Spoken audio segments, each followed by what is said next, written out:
ಎಲ್ಲರಿಗೂ ಪ್ರೀತಿಪೂರ್ವಕ ಸ್ವಾಗತ. ಕನ್ನಡ ವ್ಯಾಕರಣ ತರಗತಿಗೆ ತಮ್ಮೆಲ್ಲರಿಗೂ ಕೂಡ ನಾನು ರಾಜೇಂದ್ರ ಬುರುಡಿಕಟ್ಟಿ ತಮ್ಮೆಲ್ಲರನ್ನು ಕೂಡ ಪ್ರೀತಿಪೂರ್ವಕವಾಗಿ ನನ್ನ ಚಾನಲ್ಗೆ ಸ್ವಾಗತಿಸಿಕೊಳ್ತಾ ಇದ್ದೇನೆ.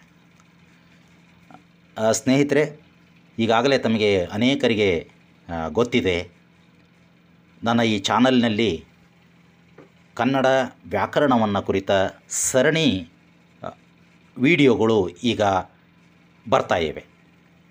ಇದು ಇವತ್ತು ಆರಂಭ ಆಗ್ತಿರ್ತಕ್ಕಂಥ ವಿಡಿಯೋ 3ನೇ ವಿಡಿಯೋ. ಕನ್ನಡ ಭಾಷೆಯಲ್ಲಿ ಕನ್ನಡ ವ್ಯಾಕರಣದಲ್ಲಿ ಬಹಳ ಮುಖ್ಯ ಅನ್ನಿಸ್ತಕ್ಕಂಥ ಸಂಧಿಗಳನ್ನು ಕುರಿತು ಇರ್ತಕ್ಕಂಥ ಒಂದು ವಿಡಿಯೋ. ಈ ವಿಡಿಯೋವನ್ನು ನೋಡಲಿಕ್ಕಂತೂ ಮೊದಲು ನಿಮ್ಮಲ್ಲಿ ನಾನು 2 ವಿನಂತಿಯನ್ನು ಮಾಡಿಕೊಳ್ತೇನೆ. ಒಂದು, ಯಾರು ನನ್ನ ಈ ವಿಡಿಯೋವನ್ನು ಹೊಸದಾಗಿ ನೋಡ್ತಾ ಇದ್ದೀರಿ, ನೀವೆಲ್ಲರೂ ಕೂಡ ಮುಖ್ಯವಾಗಿ ಇದು ವ್ಯಾಕರಣದ ವಿಡಿಯೋ ಆಗೋದ್ರಿಂದ ಎಲ್ಲಿ ಬೇಕಲ್ಲೇ ನೋಡಿದರೆ ತಮಗೆ ಸ್ಪಷ್ಟತೆ ಬರೋದಿಲ್ಲ. ಒಂದಕ್ಕೊಂದು ಲಿಂಕ್ ಇರ್ತವೆ ವಿಡಿಯೋ. ಇದು 3ನೇ ವಿಡಿಯೋ. ನೀವು ಇದಕ್ಕೂ ಮೊದಲು ಇರ್ತಕ್ಕಂಥ 2 ವಿಡಿಯೋಗಳನ್ನು, ಮೊದಲನೇದು ಅಕ್ಷರಗಳ ಬಗ್ಗೆ ವಿಡಿಯೋ ಇದೆ, ಎರಡನೇದು ಪದಪುಂಜ ವಾಕ್ಯ ಅಂತಕ್ಕಂಥ ವಿಡಿಯೋ ಇದೆ.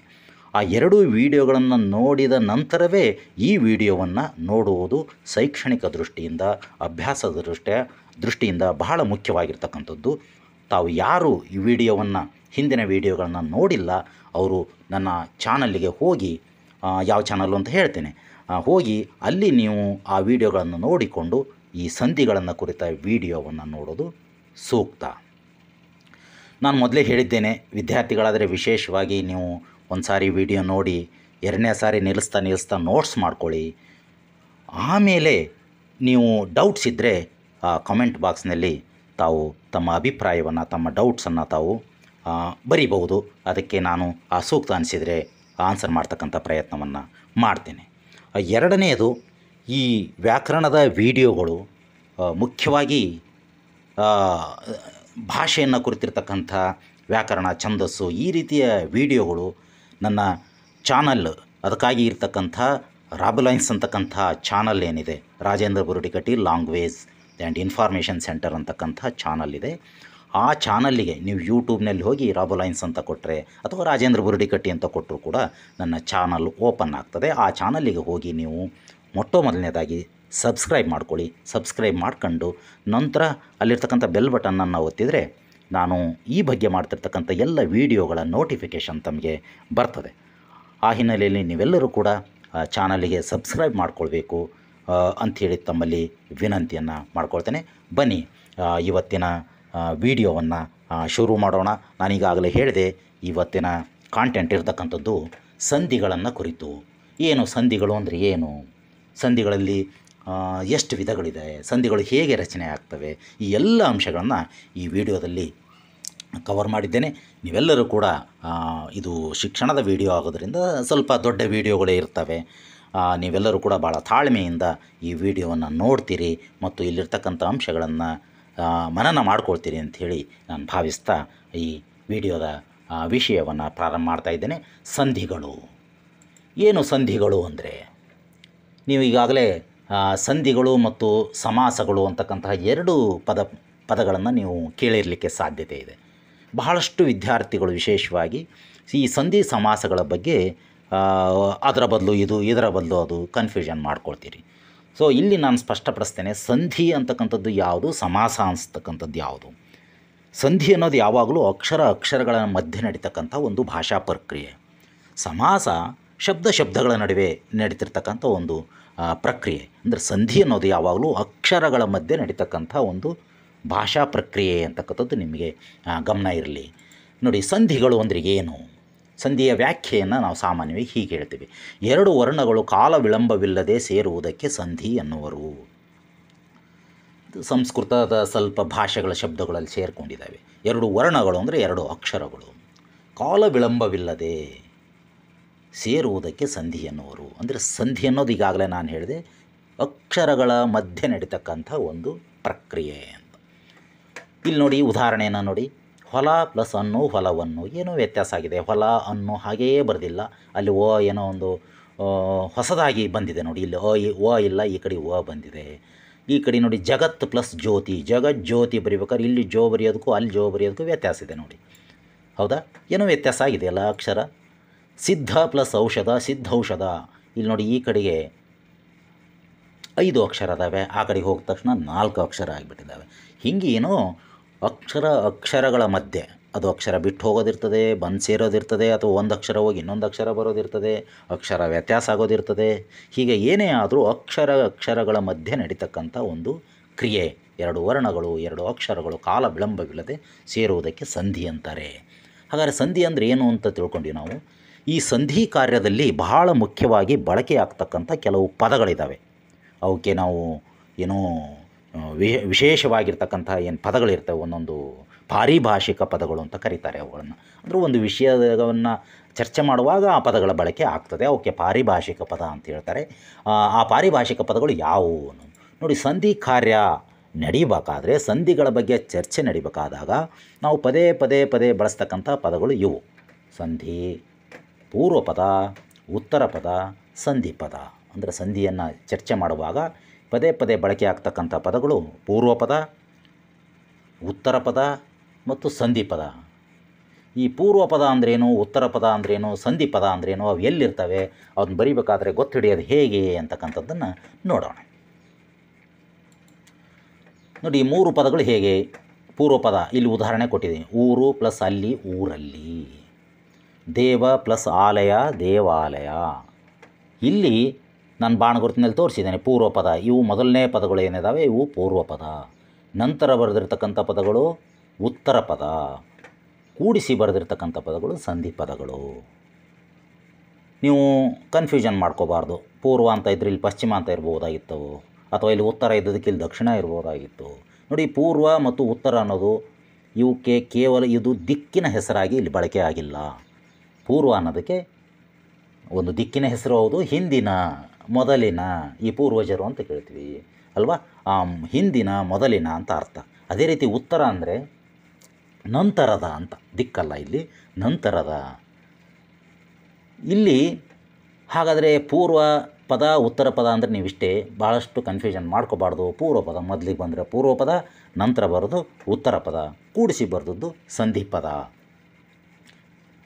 ಇಲ್ಲಿ ಈ ಪದಗಳು, ನಾವು ಈ ಪದಗಳ ಬಗ್ಗೆ ಸ್ಪಷ್ಟತೆ ಇದ್ದರೆ ಮಾತ್ರ ಸಂಧಿ ಕಾರ್ಯದಲ್ಲಿ ಬಹಳ ಮುಖ್ಯವಾಗಿ ನಾವು ಯಾವುದೇ ತೊಡಕು ಇಲ್ಲದೆ ಸುಲಭವಾಗಿ ಸಂಧಿಗಳನ್ನು ಅರ್ಥ ಮಾಡಿಕೊಳ್ಬೋದು. ಈಗ ಸಂಧಿಗಳ ವಿಧಗಳು ಯಾವುವು ಅಂತಕ್ಕಂಥದ್ದನ್ನು ನೋಡೋಣ. ಸಂಧಿಗಳನ್ನು ಮುಖ್ಯವಾಗಿ ಅಭ್ಯಾಸದ ದೃಷ್ಟಿಯಿಂದ, ಅಧ್ಯಯನದ ದೃಷ್ಟಿಯಿಂದ ನಾವು ಈ ರೀತಿ ಭಾಗವನ್ನು ಮಾಡ್ಕೊಳ್ತೇವೆ. ಕನ್ನಡ ಸಂಧಿಗಳು, ಸಂಸ್ಕೃತ ಸಂಧಿಗಳು ಅಂತ 2 ಭಾಗ ಮಾಡ್ಕೊಳ್ತೀವಿ. ಮೊದಲು ಈ ಕನ್ನಡ ಸಂಧಿಗಳಲ್ಲಿ ಮತ್ತೆ ಸ್ವರ ಸಂಧಿಗಳು, ವ್ಯಂಜನ ಸಂಧಿಗಳು ಅಂತ ಭಾಗ ಮಾಡ್ತೀವಿ. ಅದೇ ರೀತಿ ಸಂಸ್ಕೃತ ಸಂಧಿಯಲ್ಲೂ ಕೂಡ ಸ್ವರ ಸಂಧಿ, ವ್ಯಂಜನ ಸಂಧಿ ಅಂತ ಭಾಗ ಮಾಡ್ತೀವಿ. ಹಾಗಾದರೆ ಈಗ ಯಾವ ಕನ್ನಡ ಸಂಧಿಗಳು ಅಂದರೆ ಏನು, ಅವು ಹೇಗಿರ್ತವೆ, ಸಂಸ್ಕೃತ ಸಂಧಿ ಅಂದರೆ ಏನು, ಅವು ಹೇಗಿರ್ತವೆ, ಮತ್ತು ಸ್ವರ ಮತ್ತು ವ್ಯಂಜನ ಸಂಧಿಗಳು ಅಂದರೆ ಏನು, ಅವನ್ನ ಗೊತ್ತಿಡಿಯೋದು ಹೇಗೆ ಅಂತಕ್ಕಂಥದ್ದನ್ನು ಈಗ ನೋಡೋಣ. ಯಾಕೆಂದರೆ ಅವುಗಳನ್ನು ಮುಖ್ಯವಾಗಿ ನೀವು ತಿಳ್ಕೊಂಡ್ರೆ ಮುಂದೆ ಸಂಧಿಗಳನ್ನು ನೀವು ಸುಲಭವಾಗಿ ಅರ್ಥ ಮಾಡ್ಕೋಬೋದು. ಈಗ ಹಂಗಾರೆ ಕನ್ನಡ ಸಂಧಿಗಳು ಅಂದರೆ ಏನು ಅಂತಕ್ಕಂಥದ್ದನ್ನು ನೋಡೋಣ. ಬಹಳ ಸುಲಭ ಗೊತ್ತಿಡಿಯೋದು. ಕನ್ನಡ ಪದಗಳು ಸೇರಿ ಆಗುವ ಸಂಧಿಗಳನ್ನು ಕನ್ನಡ ಸಂಧಿಗಳು ಅಂತಾರೆ. ಏನು ಕನ್ನಡ ಪದಗಳು? ಈಗ ಪದ ಅಂತ ಹೇಳಿದೆ ನಾನಿಲ್ಲಿ. ಪದ ಅಂದ್ರೇನು, ಶಬ್ದ ಅಂದ್ರೇನು, ಕನ್ನಡದಲ್ಲಿ ಅವುಗಳನ್ನು ಹೇಗೆ ಬಳಸ್ತೀವಿ, ಅವುಗಳ ನಡುವಿನ ವ್ಯತ್ಯಾಸವೇನು, ಇವೆಲ್ಲವನ್ನು ಕೂಡ ನಾನು 2ನೇ ವಿಡಿಯೋದಲ್ಲಿ ಭಾಳ ವಿವರವಾಗಿ ಹೇಳಿದ್ದೇನೆ, ಅಲ್ಲಿ ನೀವು ನೋಡಬೇಕು. ಹಿಂದಿಯಲ್ಲಿ ಪದ ಮತ್ತು ಶಬ್ದವನ್ನು ಭಾಳ ವಿಶೇಷವಾಗಿ ಬೇರೆ ಬೇರೆ ಅರ್ಥದಲ್ಲಿ ಬಳಸ್ತಾರೆ. ಆದರೆ ಕನ್ನಡದಲ್ಲಿ ಇವುಗಳ ವ್ಯತ್ಯಾಸವನ್ನು ನಾವು ಹೆಚ್ಚು ಗಮನಿಸೋದಿಲ್ಲ. ಅದರ ಬದಲು ಇದು, ಇದ್ರ ಬದಲು ಅದನ್ನು ನಾವು ಬಳಸ್ತೇವೆ ಅಂತ ನಾನು ಹೇಳಿದ್ದೇನೆ. ಯಾಕೆ ಅಂತಲೂ ಕೂಡ ಅಲ್ಲಿ ನಾನು ಹೇಳಿದ್ದೇನೆ. ಇಲ್ಲಿ ತಾವು ಗಮನಿಸಬೇಕು, ಈ ಕನ್ನಡ ಶಬ್ದಗಳು ಅಥವಾ ಕನ್ನಡ ಪದಗಳು ಇದಾವಲ್ಲ, ಒಂದಕ್ಕೊಂದು ಸೇರಿ ಆದರೆ ಅದು ಕನ್ನಡ ಸಂಧಿ ಅಂತಾರೆ. ಈ ನೋಡಿ ಉದಾಹರಣೆಯಲ್ಲಿ ಹೊಸ ಪ್ಲಸ್ ಕನ್ನಡ, ಹೊಸಗನ್ನಡ, ಇವೆಲ್ಲವೂ ಕನ್ನಡ ಪದಗಳೇ. ಮಾತು ಇಲ್ಲ, ಮಾತಿಲ್ಲ. ಮಾತು ಅನ್ನೋದು ಕನ್ನಡ ಪದ, ಇಲ್ಲ ಅನ್ನೋದು ಕನ್ನಡ ಪದ, ಮಾತಿಲ್ಲ ಅನ್ನೋದು ಕನ್ನಡ ಪದ, ಎಲ್ಲವೂ ಕನ್ನಡ ಪದಗಳು. ಅಂದರೆ ಸಂಧಿ ಅನ್ನುವುದು ಕನ್ನಡ ಪದಗಳ ನಡುವೆ, ಕನ್ನಡ ಶಬ್ದಗಳ ನಡುವೆ ನಡೆದರೆ ಅದಕ್ಕೆ ಕನ್ನಡ ಸಂಧಿಗಳು ಅಂತಾರೆ. ಮತ್ತು ಸಂಸ್ಕೃತ ಸಂಧಿ ಅಂದ್ರೇನು ಸುಲಭವಾಗಿ ಹೇಳ್ಬಿಡ್ಬೋದಲ್ಲ.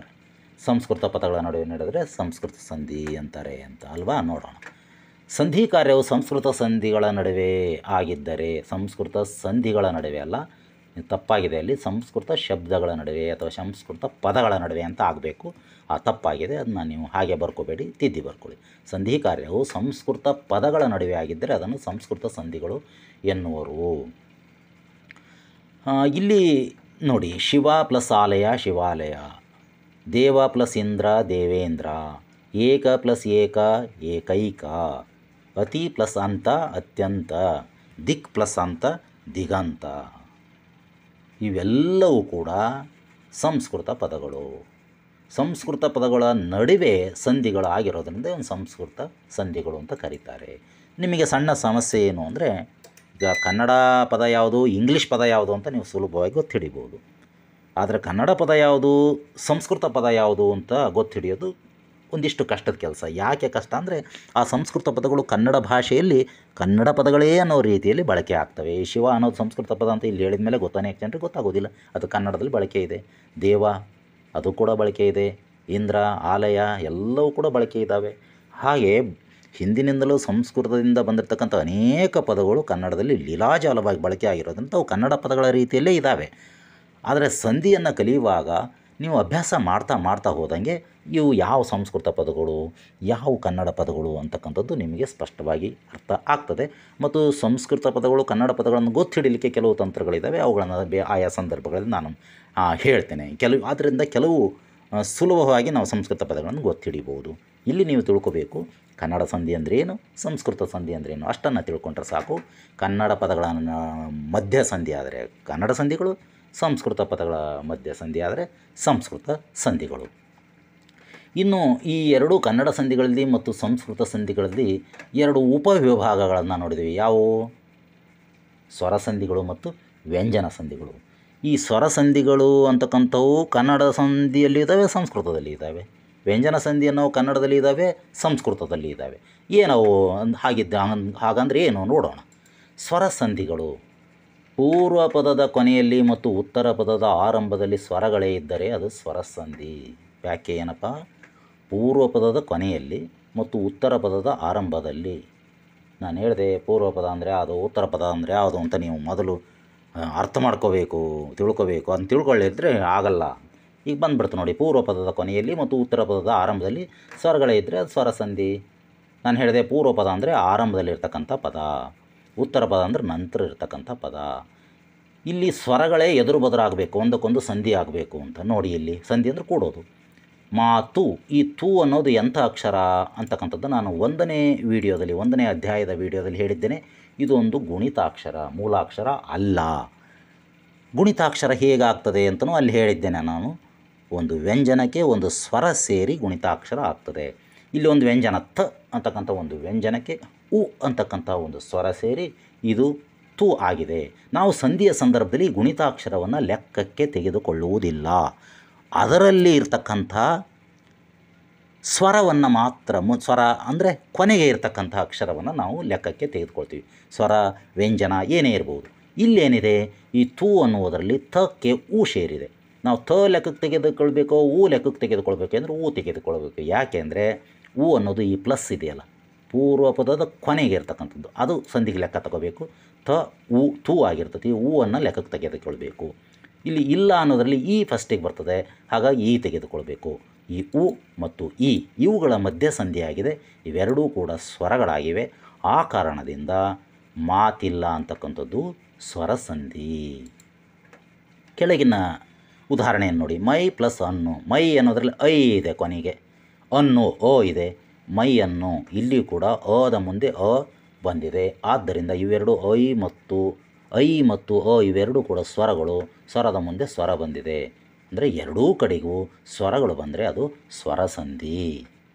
ಅರ್ಥ ಆಯ್ತಲ್ಲ? ಈಗ ಹಂಗಾರೆ ವ್ಯಂಜನ ಸಂಧಿ ಅಂದರೆ ಅಂತ ಏನು ನೋಡೋಣ. ಇದರ ಆಧಾರದ ಮೇಲೆ ನೀವು ಹೇಳ್ಬೋದು, ಸ್ವರಗಳು ಎದುರು ಬದರಾದರೆ ಸ್ವರ ಸಂಧಿ, ವ್ಯಂಜನಗಳು ಎದುರು ಬದರಾದರೆ ವ್ಯಂಜನ ಸಂಧಿ ಅಂತ. ಅದು ಎಷ್ಟರ ಮಟ್ಟಿಗೆ ಸರಿ, ಹೇಗೆ ನೋಡೋಣ. ಸೊ ವ್ಯಂಜನ ಸಂಧಿ ಅಂದರೆ ಏನು? ಪೂರ್ವ ಪದದ ಕೊನೆಗೆ ಮತ್ತು ಉತ್ತರ ಪದದ ಆರಂಭಕ್ಕೆ ಎರಡೂ ಕಡೆ ಅಥವಾ ಒಂದು ಕಡೆಯಾದರೂ ವ್ಯಂಜನ ಬಂದರೆ ಅದು ವ್ಯಂಜನ ಸಂಧಿ. ಅಲ್ಲಿ ಎರಡೂ ಕಡೆ ಸ್ವರ ಬರಬೇಕು ಅಂತ ಹೇಳಿದೆ ನಾನು. ಇಲ್ಲಿ ಎರಡೂ ಕಡೆಗೆ ವ್ಯಂಜನ ಬರಬೇಕು ಅಂತ ಹೇಳಲಿಲ್ಲ, ಸ್ವಲ್ಪ ವ್ಯತ್ಯಾಸ ಇದೆ ನೋಡಿ. ಎರಡೂ ಕಡೆ ವ್ಯಂಜನ ಬರ್ಬೋದು ಅಥವಾ ಬರದೆ ಒಂದು ಕಡೆಗಾದರೂ ವ್ಯಂಜನ ಬರ್ಬೋದು. ಒಂದು ಕಡೆ ಬಂದರೂ ಕೂಡ ಅದು ವ್ಯಂಜನ ಸಂಧಿನೇ. ಇಲ್ಲಿ ನೋಡಿ, ಷಟ್ ಪ್ಲಸ್ ಆನನ, ಷಟ್ ಇಲ್ಲಿ ವ್ಯಂಜನಕ್ಕೆ ಈ ಪದ ಮುಗಿದು ಹೋಗಿದೆ, ಇಲ್ಲಿ ಸ್ವರ ಸೇರೇ ಇಲ್ಲ. ಟ ಅದೇ ಲಾಸ್ಟ್ ಇದೆ, ಈ ಕಡೆಗೆ ಆನನ ಇದೆ. ಟ ಅನ್ನೋದು ವ್ಯಂಜನ, ಆ ಅನ್ನೋದು ಸ್ವರ.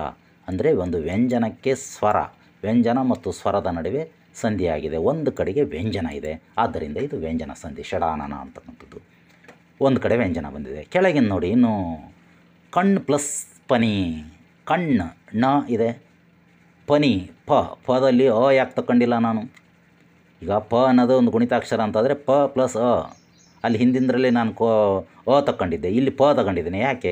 ಯಾಕೆ ಅಂದರೆ ನಾವು ಸಂಧಿಯನ್ನು ಗಮನಿಸುವಾಗ ಪ್ಲಸ್ ಹತ್ತಿರಕ್ಕೆ ಯಾವ್ದು ಇರ್ತದೆ ಅದನ್ನ ನೋಡಬೇಕು. ಈ ಕಣ್ಣು ಅನ್ನೋದು ಣ ಇದೆ, ಪದಲ್ಲಿ ಪ ಪ್ಲಸ್ ಅಂತ ಬರೆದಾಗ ಈ ಕಡೆ ನೀ ಕಡೆಗೆ ಹೋಗಿಬಿಡುತ್ತದೆ, ಪ ಪ್ಲಸ್ ಕಡೆಗೆ ಇರ್ತದೆ. ಅಂದರೆ ಪ್ಲಸ್ ಕಡೆಗಿರೋದು ಉತ್ತರ ಪದದ ಆರಂಭದಲ್ಲಿರ್ತಕ್ಕಂಥದ್ದು ಪೂರ್ವ ಪದದ ಕೊನೆಯಲ್ಲಿರ್ತಕ್ಕಂಥದ್ದನ್ನು ಲೆಕ್ಕಕ್ಕೆ ತೆಗೆದುಕೊಳ್ಬೇಕು. ಹಾಗಾಗಿ ಪದಲ್ಲಿ ಬರೋದಿಲ್ಲ, ಪ ಬರ್ತದೆ. ಹಾಗಾದರೆ ಇಲ್ಲಿ ಣ ಮತ್ತು ಪ ಇವುಗಳ ನಡುವೆ ಸಂಧಿ ಆಗಿದೆ. ಇವೆರಡೂ ಕೂಡ ವ್ಯಂಜನಗಳಾಗಿರೋದ್ರಿಂದ ಇದು ವ್ಯಂಜನ ಸಂಧಿ. ಹಾಗಾದರೆ ವ್ಯಂಜನ ಸಂಧಿ ಅಂದರೆ ಪೂರ್ವ ಪದ ಮತ್ತು ಉತ್ತರ ಪದ ಎರಡರಲ್ಲಿ ಒಂದು ಕಡೆಗಾದರೂ ವ್ಯಂಜನ ಇರಬೇಕು, ಎರಡು ಕಡೆಗೂ ಇದ್ದರೂ ಇರ್ಬೋದು. ಸ್ವರ ಸಂಧಿ ಅಂದರೆ ಎರಡೂ ಕಡೆಗೂ ಇರಬೇಕು. ಸರಿ, ನಾವು ಮುಖ್ಯವಾಗಿ ಈ ಸಂಧಿಗಳು ಯಾವುವು, ಅವು ಹೇಗಿರ್ತವೆ, ಅವುಗಳ ಪ್ರಕಾರ, ಇವುಗಳನ್ನು ಕಲಿಯೋಕ್ಕಂತೂ ಪೂರ್ವಭಾವಿಯಾಗಿ ಇಷ್ಟು ವಿಚಾರಗಳನ್ನು ನಾವು ತಿಳ್ಕೊಂಡ್ವಿ.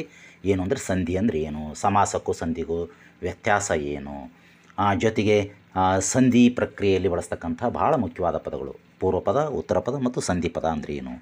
ಆಮೇಲೆ ಸಂಧಿಯ ವಿಧಗಳನ್ನು ನೋಡಿದ್ವಿ. ಸಂಧಿಗಳು ಅಂದರೆ ಕನ್ನಡ ಸಂಧಿಗಳು, ಸಂಸ್ಕೃತ ಸಂಧಿ ಅಂದರೆ ಏನು, ಮತ್ತು ಕನ್ನಡ ಸಂಧಿಯಲ್ಲಿ ಎರಡು ಭಾಗ ಸ್ವರ ಮತ್ತು ವ್ಯಂಜನ ಸಂಧಿ. ಸಂಸ್ಕೃತ ಸಂಧಿಗಳಲ್ಲೂ ಕೂಡ ಸ್ವರ ಸಂಧಿ, ವ್ಯಂಜನ ಸಂಧಿ, ಹಿಂಗಂದರೆ ಏನು ಅಂತಕ್ಕಂಥದ್ದನ್ನು ನೋಡಿದ್ವಿ. ಸೊ ಇಷ್ಟನ್ನು ನೋಡಿ ಆದ ಮೇಲೆ ನಾವು ಕನ್ನಡ ಭಾಷೆಯಲ್ಲಿ ಬಳಕೆ ಇರತಕ್ಕಂಥ ಭಾಳ ಮುಖ್ಯವಾದ ಸಂಧಿಗಳು ಯಾವುವು ಮತ್ತು ಅವು ಹೇಗಿರ್ತವೆ, ಅವುಗಳ ಲಕ್ಷಣಗಳು ಹೇಗೆ ಇರ್ತವೆ ಅಂತಕ್ಕಂಥದ್ದನ್ನು ಈಗ ನೋಡೋಣ. ಕನ್ನಡದಲ್ಲಿ ಬಳಕೆ ಇರತಕ್ಕಂಥ ಈಗ ಬಳಸ್ತಕ್ಕಂಥ ಭಾಳ ಮುಖ್ಯವಾದ ಸಂಧಿಗಳು, ಕೆಲವು ಕನ್ನಡ ಸಂಧಿಗಳಿದ್ದಾವೆ, ಕೆಲವು ವ್ಯಂಜನ ಸಂಧಿಗಳಿವೆ, ಕನ್ನಡ ಸಂಧಿಗಳಿದ್ದಾವೆ ಮತ್ತು ಸಂಸ್ಕೃತ ಸಂಧಿಗಳಿದ್ದಾವೆ. ನೋಡೋಣ ಅವು ಯಾವುವು ಅಂತ. ನೋಡಿ, ಬಳಕೆಯಲ್ಲಿರುವ ಸಂಧಿಗಳು ಅಂದರೆ ಕನ್ನಡ ಭಾಷೆಯನ್ನು ಕಲಿಯುವಾಗ ನಾವು ಶಾಲಾ ಕಾಲೇಜುಗಳಲ್ಲಿ ಕಲಿಸ್ತಕ್ಕಂಥ ಬಹಳ ಮುಖ್ಯವಾದ ಸಂಧಿಗಳು ಇವು. ಕನ್ನಡ ಸಂಧಿಗಳು ಯಾವುವು ಅಂದರೆ ಲೋಪಸಂಧಿ, ಆಗಮ ಸಂಧಿ, ಆದೇಶ ಸಂಧಿ. ಇವು ಮೂರು ಕನ್ನಡ ಸಂಧಿಗಳು ಬಳಕೆ ಇದ್ದಾವೆ. ಅದರಲ್ಲಿ ಇಲ್ಲಿ ಬರ್ತೀನಿ ಸ್ವ ವ್ಯ ಅಂತ. ಏನಂದರೆ ಸ್ವರಸಂಧಿ, ಸ್ವರಸಂಧಿ, ವ್ಯಂಜನ ಸಂಧಿ. ನಾನು ಹೇಳಿದೆ ಕನ್ನಡ ಸಂಧಿಯಲ್ಲಿ ಸ್ವರಸಂಧಿ, ವ್ಯಂಜನ ಸಂಧಿ ಅಂತದವೆ, ಸಂಸ್ಕೃತದಲ್ಲಿ ಸ್ವರಸಂಧಿ, ವ್ಯಂಜನ ಸಂಧಿ ಅಂತ. ಇಲ್ಲಿ ಒಂದೊಂದು ಅಕ್ಷರ ಗುರುತು ಮಾಡಿದ್ದೀನಿ ನಾನು. ಅಂದರೆ ಕನ್ನಡ ಸಂಧಿಗಳನ್ನು ಮೂರು ಕಲಿತೀವಿ, ಅದರಲ್ಲಿ ಎರಡು ಸ್ವರಸಂಧಿಗಳು, ಲೋಪಸಂಧಿ ಮತ್ತು ಆಗಮ ಸಂಧಿ ಅಂತಕ್ಕಂಥದ್ದು, ಆಮೇಲೆ ಆದೇಶ ಸಂಧಿ ಅಂತಕ್ಕಂಥ. ಇನ್ನು ಸಂಸ್ಕೃತ ಸಂಧಿಗಳಲ್ಲಿ ಭಾಳ ಮುಖ್ಯವಾಗಿ ನಾವು 11 ಅಂದರೆ ಈ ವಿಸರ್ಗ ಸಂಧಿ ಕೊನೆಯದಿದೆಯಲ್ಲ, ಇದನ್ನು ಭಾಳಷ್ಟು ಕಲಿಯೋದಿಲ್ಲ. ನಾನು ಇಲ್ಲಿ ಗುರುತು ಮಾಡಿದ್ದೇನೆ. 10 ಅಥವಾ 11 ಸಂಧಿಗಳನ್ನು ಇಲ್ಲಿ ಹೆಚ್ಚು ನಾವು ಕಲಿತೀವಿ. ಅವು ಯಾವುವು ಅಂದರೆ ಸವರ್ಣ ದೀರ್ಘ ಸಂಧಿ, ಸುವರ್ಣ ಅಲ್ಲ, ಭಾಳ ಜನ ಸುವರ್ಣ ಅಂತೀರಿ, ಸುವರ್ಣ ಅಲ್ಲ, ಸವರ್ಣ ದೀರ್ಘ ಸಂಧಿ. ಹಾಗಂದ್ರೆ ಏನು ಅಂತ ಆ ಸಂಧಿ ಹೇಳ್ಬೇಕಾದ್ರೆ ಹೇಳೋಣ. ಗುಣಸಂಧಿ, ವೃದ್ಧಿ ಸಂಧಿ, ಎಣ್ಣ ಸಂಧಿ.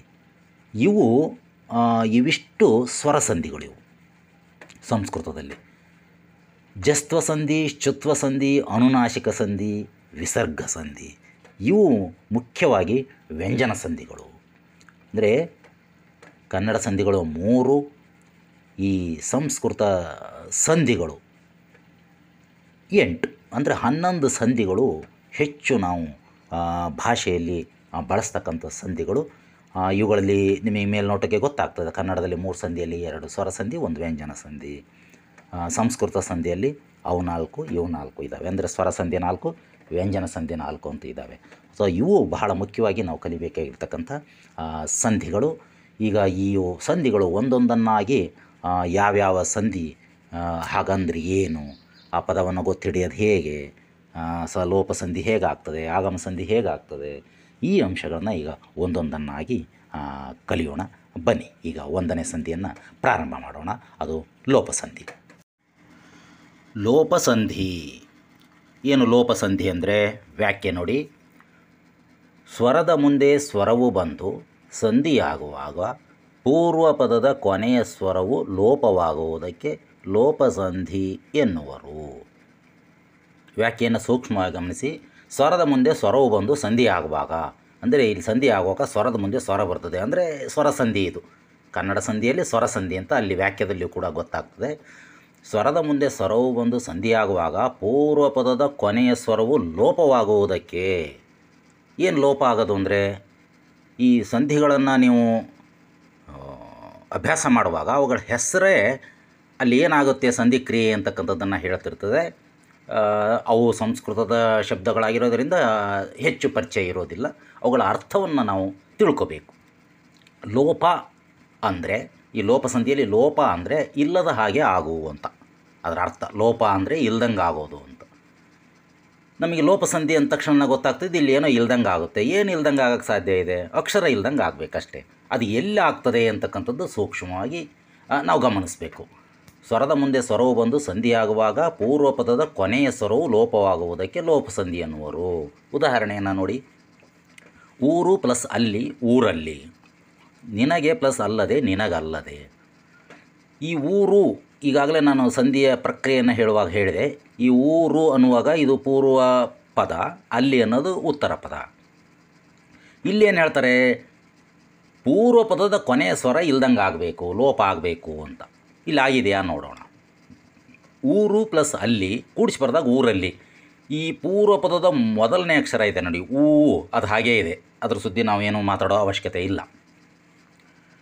ಉತ್ತರ ಪದದ ಕೊನೆಯ ಅಕ್ಷರ ನೋಡಿ ಲಿ, ಅದು ಕೂಡ ಅಲ್ಲಿ ಕೂಡಿಸಿ ಬರೆದಾಗ ಹಾಗೇ ಇದೆ, ಏನೂ ವ್ಯತ್ಯಾಸ ಆಗಿಲ್ಲ. ಹಾಗಾದರೆ ವ್ಯತ್ಯಾಸ ಆಗಿದ್ದೇನು? ಈ ಪ್ಲಸ್ಸಿನ ಆ ಕಡೆ ಈ ಕಡೆ ಇರತಕ್ಕಂಥ ಅಕ್ಷರ ನೋಡಿ, ಇಲ್ಲೊಂದು ರೂ ಇದೆ ಪೂರ್ವ ಪದದ ಕೊನೆಯಲ್ಲಿ. ಇಲ್ಲಿ ಉತ್ತರ ಪದದ ಆರಂಭದಲ್ಲಿ ಅ ಇದೆ. ನಾನು ಈಗಾಗಲೇ ಹೇಳಿದೆ ರೂ ಅನ್ನೋದರಲ್ಲಿ ಎರಡು ಅಕ್ಷರ ಸೇರಿರ್ತವೆ, ಅದು ಗುಣಿತಾಕ್ಷರ ರ ಮತ್ತು ಉ ಇರ್ತವೆ ಅಂತ. ಇನ್ನು ರೂ ಅನ್ನು ಬಿಡಿಸಿ ಬರೆದಾಗ ರ ಮತ್ತು ಉ ಎರಡು ಅಕ್ಷರ ಆಗ್ತವೆ. ಇಲ್ಲಿ ಅ ಇದೆ. ಒಟ್ಟಾರೆಯಾಗಿ ಇವು ಮೂರು ಅಕ್ಷರ ಆಗ್ತವೆ. ಇಲ್ಲಿ ರ ಉ ಅ, ರ ಉ ಈ ಕಡೆಗೆ, ಅ ಈ ಕಡೆಗೆ, ಮೂರು ಅಕ್ಷರ. ಆದರೆ ಇಲ್ಲಿ ನೋಡಿ ರ ಒಂದೇ ಇದೆ. ಈ ರವನ್ನು ಬಿಡಿಸಿದರೆ ಎರಡೇ ಅಕ್ಷರ ಬರ್ತವೆ, ರ ಮತ್ತು ಅ. ಹಾಗಾದರೆ ಇಲ್ಲಿ ಮೂರು ಅಕ್ಷರ ಇದ್ದದ್ದು ಇಲ್ಲಿ ಎರಡು ಅಕ್ಷರ ಆಗಿದೆ, ಅಂದರೆ ಯಾವುದೋ ಒಂದು ಅಕ್ಷರ ಬಿಟ್ಟು ಹೋಗಿದೆ. ಯಾವುದು ಬಿಟ್ಟು ಹೋಗಿದೆ? ರು ಅ ಇದ್ದದ್ದು ಇಲ್ಲಿಯ ರ ಇಲ್ಲಿಯ ಅ ಜೊತೆ ಸೇರಿದೆ. ಹಾಗಾಗಿ ಇಲ್ಲಿ ಉ ಅನ್ನೋದು ಬಿಟ್ಟು ಹೋಗಿದೆ. ಪೂರ್ವ ಪದದ ಕೊನೆಗೆ ಇರ್ತಕ್ಕಂಥ ರ ಪ್ಲಸ್ ಉ ರು ಆಗಿದೆಯಲ್ಲ, ಅಲ್ಲಿ ಉ ಬಿಟ್ಟು ಹೋಗಿದೆ. ರ ಅಂತಕ್ಕಂಥದ್ದು ಮುಂದಿನ ಉತ್ತರ ಪದದ ಮೊದಲ ಅಕ್ಷರ ಆಗಿರ್ತಕ್ಕಂಥ ಅ ಜೊತೆಗೆ ಸೇರಿಕೊಂಡು ರ ಆಗಿದೆ. ಹಾಗಾದರೆ ಊರು ಪ್ಲಸ್ ಅಲ್ಲಿ ಊರಲ್ಲಿ ಅನ್ನುವಲ್ಲಿ ಊರು ಈ ಪೂರ್ವ ಪದದ ಕೊನೆಯ ಸ್ವರವಾಗಿರ್ತಕ್ಕಂಥ ಉ ಅನ್ನೋದು ಲೋಪವಾಗಿದೆ, ಬಿಟ್ಟು ಹೋಗಿದೆ. ಆ ಕಾರಣದಿಂದ ಇದು ಲೋಪಸಂಧಿ. ಇನ್ನೊಂದು ಕೆಳಗಿನ ಉದಾಹರಣೆಯನ್ನು ನೋಡಿ. ನಿನಗೆ ಪ್ಲಸ್ ಅಲ್ಲದೆ ನಿನಗಲ್ಲದೆ. ಇಲ್ಲಿಯೂ ಕೂಡ ಪೂರ್ವ ಪದದ ಮೊದಲ ಎರಡು ಅಕ್ಷರ ನೀನ, ಅಲ್ಲಿ ನೀನ ಕೂಡಿಸಿ ಬರೆದಾಗೂ ಹಂಗೆ ಇದ್ದಾವೆ. ಇಲ್ಲಿ ಉತ್ತರ ಪದದ ಕೊನೆಯ ಎರಡು ಅಕ್ಷರ ಲ ದೇ ಇದೆಯಲ್ಲ, ಅದು ಹಾಗೇ ಇದೆ. ಅಕ್ಷರ ಹಾಗಾದ್ರೆ ಸಂಧಿಯಲ್ಲಿ ಆಗಿದೆ ಗೆ ಅ. ಈ ಗೇದಲ್ಲಿ ಎರಡು ಅಕ್ಷರ ಇದ್ದಾವೆ, ಹೌದಾ? ಪೂರ್ವ ಪದದ ಕೊನೆಯ ಗುಣಿತಾಕ್ಷರ ಇದೆಯಲ್ಲ ಗೆ, ಗ ಮತ್ತು ಎ ಎರಡು ಅಕ್ಷರ ಇದ್ದಾವೆ. ಇಲ್ಲಿ ಅ ಇದೆ ಮುಂದೆ ಉತ್ತರ ಪದದ ಆರಂಭದಲ್ಲಿ, ಅಂದರೆ ಮೂರು ಅಕ್ಷರ ಇದ್ದಾವೆ, ಗ ಎ ಅ. ಆದರೆ ಇಲ್ಲಿ ಗ ಆಗಿದೆ. ಇಲ್ಲಿ ಏನಾಗಿದೆ? ಗಕ್ಕೆ ಇಲ್ಲಿ ಪೂರ್ವ ಪದದ ಅಲ್ಲಿ ಇರ್ತಕ್ಕಂಥ ಗ ತನ್ನ ಮುಂದೆ ಇರತಕ್ಕಂಥ ಎಯನ್ನು ಬಿಟ್ಟು ಹಾಕಿ ಅದರ ಮುಂದೆ ಇರತಕ್ಕಂಥ ಅವನ್ನು ಸೇರಿಕೊಂಡಿದೆ, ಅಂದರೆ ಗ ಆಗಿದೆ. ಗ ಅ, ಗ ಆಗಿದೆ. ಅಂದರೆ ಏನು ಬಿಟ್ಟು ಹೋಗಿದೆ? ಎ ಅನ್ನೋದು ಬಿಟ್ಟು ಹೋಯಿತು. ಅಂದರೆ ಇಲ್ಲಿಯೂ ಕೂಡ ಮೇಲೇನೂ ಕೂಡ ಊರು ಅನ್ನುವಲ್ಲಿ ಹೂ ಬಿಟ್ಟು ಹೋಯಿತು. ಇಲ್ಲಿ ನಿನಗೆ ಅನ್ನುವಲ್ಲಿ ಎ ಬಿಟ್ಟು ಹೋಯಿತು. ಈ ಬಿಟ್ಟು ಹೋದ ಎರಡೂ ಅಕ್ಷರಗಳು ಪೂರ್ವ ಪದದ ಕೊನೆಯ ಸ್ವರಗಳಾಗಿವೆ. ಹೀಗೆ ಸ್ವರದ ಮುಂದೆ ಸ್ವರವು ಬಂದು ಸಂಧಿಯಾಗುವಾಗ ಪೂರ್ವ ಪದದ ಕೊನೆಯ ಸ್ವರವು ಬಿಟ್ಟು ಹೋದರೆ, ಲೋಪವಾದರೆ ಅದಕ್ಕೆ ಲೋಪಸಂಧಿ ಅಂತೇಳಿ ಕರೀತಾರೆ. ಇದು ಲೋಪಸಂಧಿಯ ಬಗ್ಗೆ ನಾವು ಗಮನಿಸಬೇಕಂತ ಮುಖ್ಯವಾದ ಅಂಶ. ಒಂದು ಅಕ್ಷರ ಬಿಟ್ಟು ಹೋಗುತ್ತೆ, ಆ ಅಕ್ಷರ ಸ್ವರವಾಗಿರುತ್ತೆ, ಅದು ಪೂರ್ವ ಪದದ ಕೊನೆಗೇ ಇರುತ್ತದೆ, ಬಿಟ್ಟು ಹೋಗ್ತಕ್ಕಂಥದ್ದು. ಇಷ್ಟನ್ನು ನಾವು ಲೋಪಸಂಧಿಯ ಬಗ್ಗೆ ತಿಳ್ಕೊಂಡ್ರೆ ಸಾಕು. ಇನ್ನು ಎರಡನೇ ಸಂಧಿಯನ್ನು ನೋಡೋಣ, ಅದು ಆಗಮ ಸಂಧಿ. ಆಗಮ ಸಂಧಿ ನೋಡಿ, ಅದರ ವ್ಯಾಖ್ಯೆ ಏನಿದೆ? ಸ್ವರದ ಮುಂದೆ ಸ್ವರವು ಬಂದು ಸಂಧಿಯಾಗುವಾಗ ಲೋಪಸಂಧಿ ಮಾಡಿದರೆ ಅರ್ಥ ಕೆಡುವಂತಿದ್ದ ಪಕ್ಷದಲ್ಲಿ ಯ ಅಥವಾ ವ ಕಾರವನ್ನು ಹೊಸದಾಗಿ ಸೇರಿಸಿಕೊಂಡು ಹೇಳುವುದಕ್ಕೆ ಆಗಮ ಸಂಧಿ ಎನ್ನುವರು. ಆಗಮ ಎಂದರೆ ಬರುವುದು ಎಂದರ್ಥ. ಅಲ್ಲಿ ಲೋಪ ಎಂದರೆ ಹೋಗುವುದು ಎಂದರ್ಥ. ಅಲ್ಲಿ ಅಕ್ಷರ ಹೋಗುತ್ತೆ, ಇಲ್ಲಿ ಬರುತ್ತೆ. ಈ ಆಗಮ ಸಂಧಿ ಬಗ್ಗೆ ಬೇರೆ ಬೇರೆ ಅಕ್ಷರಗಳು ಯ ಮತ್ತು ವ ಅಲ್ಲದೆ ಬೇರೆ ಅಕ್ಷರಗಳು ಬರೋದುಂಟು. ಆದರೆ ಶಾಲಾ ಕಾಲೇಜು ಮಟ್ಟದಲ್ಲಿ ಇಷ್ಟು ಸಾಕು ಅನ್ನೋ ಕಾರಣಕ್ಕಾಗಿ ನಾನು ಸಾಂಪ್ರದಾಯಿಕವಾಗಿ ಏನು ಯಕಾರಾಗಮ ವಕಾರಾಗಮ ಅಂತ ಎರಡು ರೀತಿ ಸಂಧಿ ಹೇಳ್ತಾರೆ, ಅದನ್ನೇ ನಾನಿಲ್ಲಿ ಅಷ್ಟನ್ನು ಮಾತ್ರ ತೆಕ್ಕೊಂಡಿದ್ದೇನೆ. ಇಲ್ಲಿ ನೋಡಿ, ಇದರ ವ್ಯಾಖ್ಯೆ ಏನು ಹೇಳ್ತದೆ ಅಂದರೆ, ಸ್ವರದ ಮುಂದೆ ಸ್ವರವು ಬಂದು ಸಂಧಿ ಆಗುವಾಗ, ಅಂದರೆ ಇಲ್ಲಿಯೂ ಕೂಡ ಸ್ವರದ ಮುಂದೆ ಸ್ವರ ಬರ್ತದೆ. ಸ್ವರದ ಮುಂದೆ ಸ್ವರ ಬರ್ತದೆ ಅಂದರೆ ಇದು ಸ್ವರ ಸಂಧಿನೇ. ಕನ್ನಡ ಸಂಧಿಯಲ್ಲಿ ಸ್ವರ ಸಂಧಿ ಎರಡು ಅಂತ ಹೇಳಿದ್ನಲ್ಲ, ಇದು ಎರಡನೇದು. ಲೋಪ ಸಂಧಿ ಮಾಡಿದರೆ ಅರ್ಥ ಕೆಟ್ಟು ಹೋಗ್ಬಿಡ್ತದೆ. ಅಂಥ ಸಂದರ್ಭದಲ್ಲಿ ಯ ಅಥವಾ ವವನ್ನು ಹೊಸದಾಗಿ ಸೇರಿಸಿ ಹೇಳ್ತೀವಿ, ಆವಾಗ ಆಗಮ ಸಂಧಿ ಆಗ್ತದೆ. ಇಲ್ಲಿ ನೋಡಿ, ಮನೆ ಪ್ಲಸ್ ಅನ್ನು. ನಾನು ಈಗಾಗಲೇ ಹೇಳಿದೆ ಆಗಮ ಅಂದ್ರೆ ಬರೋದು ಅಂತ, ಲೋಪ ಅಂದ್ರೆ ಹೋಗೋದು ಅಂತ. ಅಲ್ಲಿ ಅಕ್ಷರ ಹೋಗುತ್ತೆ, ಇಲ್ಲಿ ಬರುತ್ತೆ ಅಂತ. ಉದಾಹರಣೆ ನೋಡಿ, ಮನೆ ಪ್ಲಸ್ ಅನ್ನು, ಇದು ಲೋಪ ಸಂಧಿ ಮಾಡಿದರೆ ಏನಾಗ್ತದೆ ಹೇಳಿ? ಮನನ್ನೋ ಆಗ್ತಿತ್ತು. ಅಂದರೆ ಎ ಬಿಟ್ಟು ಹೋಗ್ತಿತ್ತು, ಎ ಬಿಟ್ಟು ಹೋಗಿ ಏನಾಗ್ತಿತ್ತದು? ಮನನ್ನೋ ಆಗ್ತಿತ್ತು. ಅರ್ಥ ಕೆಟ್ಟು ಹೋಗ್ಬಿಡ್ತದೆ. ಅದಕ್ಕೆ ಏನು ಮಾಡಿದ್ದಾರೆ ಅಂದರೆ, ಯ ಅನ್ನೋದು ಹೊಸ್ದಾಗಿ ಸೇರಿಕೊಂಡಿದೆ ಇಲ್ಲಿ. ಹೆಂಗೆ ಸೇರಿಕೊಂಡಿದೆ ನೋಡಿ, ಈ ಮನೆ ನೇ ಮನೆ, ಹೌದಾ? ಈ ಮನೆ ಅನ್ನೋದು ಈ ಕಡೆಗೂ ಹಾಗೇ ಇದೆ. ಇಲ್ಲಿ ಅನ್ನು ಇದೆ, ಇಲ್ಲಿ ಎನ್ನು ಆಗಿದೆ. ಅನ್ನು ಇದು ಇಲ್ಲಿ ಯ ಅಂತಕ್ಕಂಥದ್ದು ಒಂದು ಈ ವ್ಯಂಜನ ಹೊಸದಾಗಿ ಸೇರಿ ಯ ಆಗಿದೆ. ಇದೆ, ಹೋಗಿಲ್ಲ, ಮತ್ತು ಹೋಗಿ ಯ ಬಂದಿದೆ ಅಂತ ಹೇಳಬಾರ್ದು. ಅನೇಕ ಜನ ವಿದ್ಯಾರ್ಥಿಗಳು ಏನು ಮಾಡ್ತೀರಿ ಅಂದರೆ, ಇಲ್ಲಿ ಮನೆ ಪ್ಲಸ್ ಅನ್ನು ಹೋಗಿ ಯ ಬಂದಿದೆ ಅಂತ. ಹೋಗಿರಲ್ಲ, ಅಲ್ಲೇ ಇದೆ. ಯದಲ್ಲಿ ಯ ಪ್ಲಸ್ ಅಂತ ಇದೆಯಲ್ಲ, ಅಲ್ಲಿ ಇದೆ. ಎಕ್ಸ್ಟ್ರಾ ಒಂದು ಯ ಅಂತಕ್ಕಂಥದ್ದು ವ್ಯಂಜನ ಸೇರಿಕೊಂಡಿದೆ. ಹೀಗೆ ಸೇರಿಕೊಂಡ್ರೆ ಅದಕ್ಕೆ ನಾವು ಆಗಮ ಸಂಧಿ ಅಂತೇಳಿ ಕರಿತೀವಿ. ಕೆಳಗಿನ ನೋಡಿ, ಹೊಲ ಪ್ಲಸ್ ಅನ್ನು, ಮೇಲೆ ಯ ಸೇರ್ಕೊಂಡಿದೆ, ಇಲ್ಲಿ ವ ಹೊಸ್ತ ಬಂದಿದೆ. ಹೊಲ ಇದ್ದಂಗೆ ಇದೆ, ಅನ್ನು ಬದಲಿ ಒನ್ನು ಆಗಿದೆ. ಅಂದರೆ ಹೋಗಿ ವ ಬಂದಿಲ್ಲ, ಇದ್ದೆ. ವದಲ್ಲಿ ಕೂಡ ಇದೆಯಲ್ಲ, ಅನ್ಬೇಕಾದ್ರೆ ವ ಪ್ಲಸ್ ವ ಇದೆ. ಹಾಗಾಗಿ ಅಲ್ಲಿ ವ ಅಂತಕ್ಕಂಥ ವ್ಯಂಜನ ಕೆಳಗಡೆ ಬರ್ತಿದ್ದೀನಲ್ಲ, ವ್ಯಂಜನ ಅದು ಸೇರಿಕೊಂಡಿದೆ.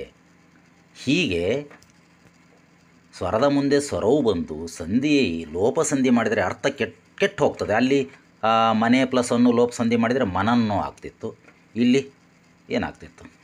ಹೊಲನ್ನೋ ಆಗ್ತಿತ್ತು. ಲೋಪ ಸಂಧಿ ಮಾಡಿದರೆ ಅರ್ಥ ಕೆಟ್ಟು ಹೋಗ್ತದೆ.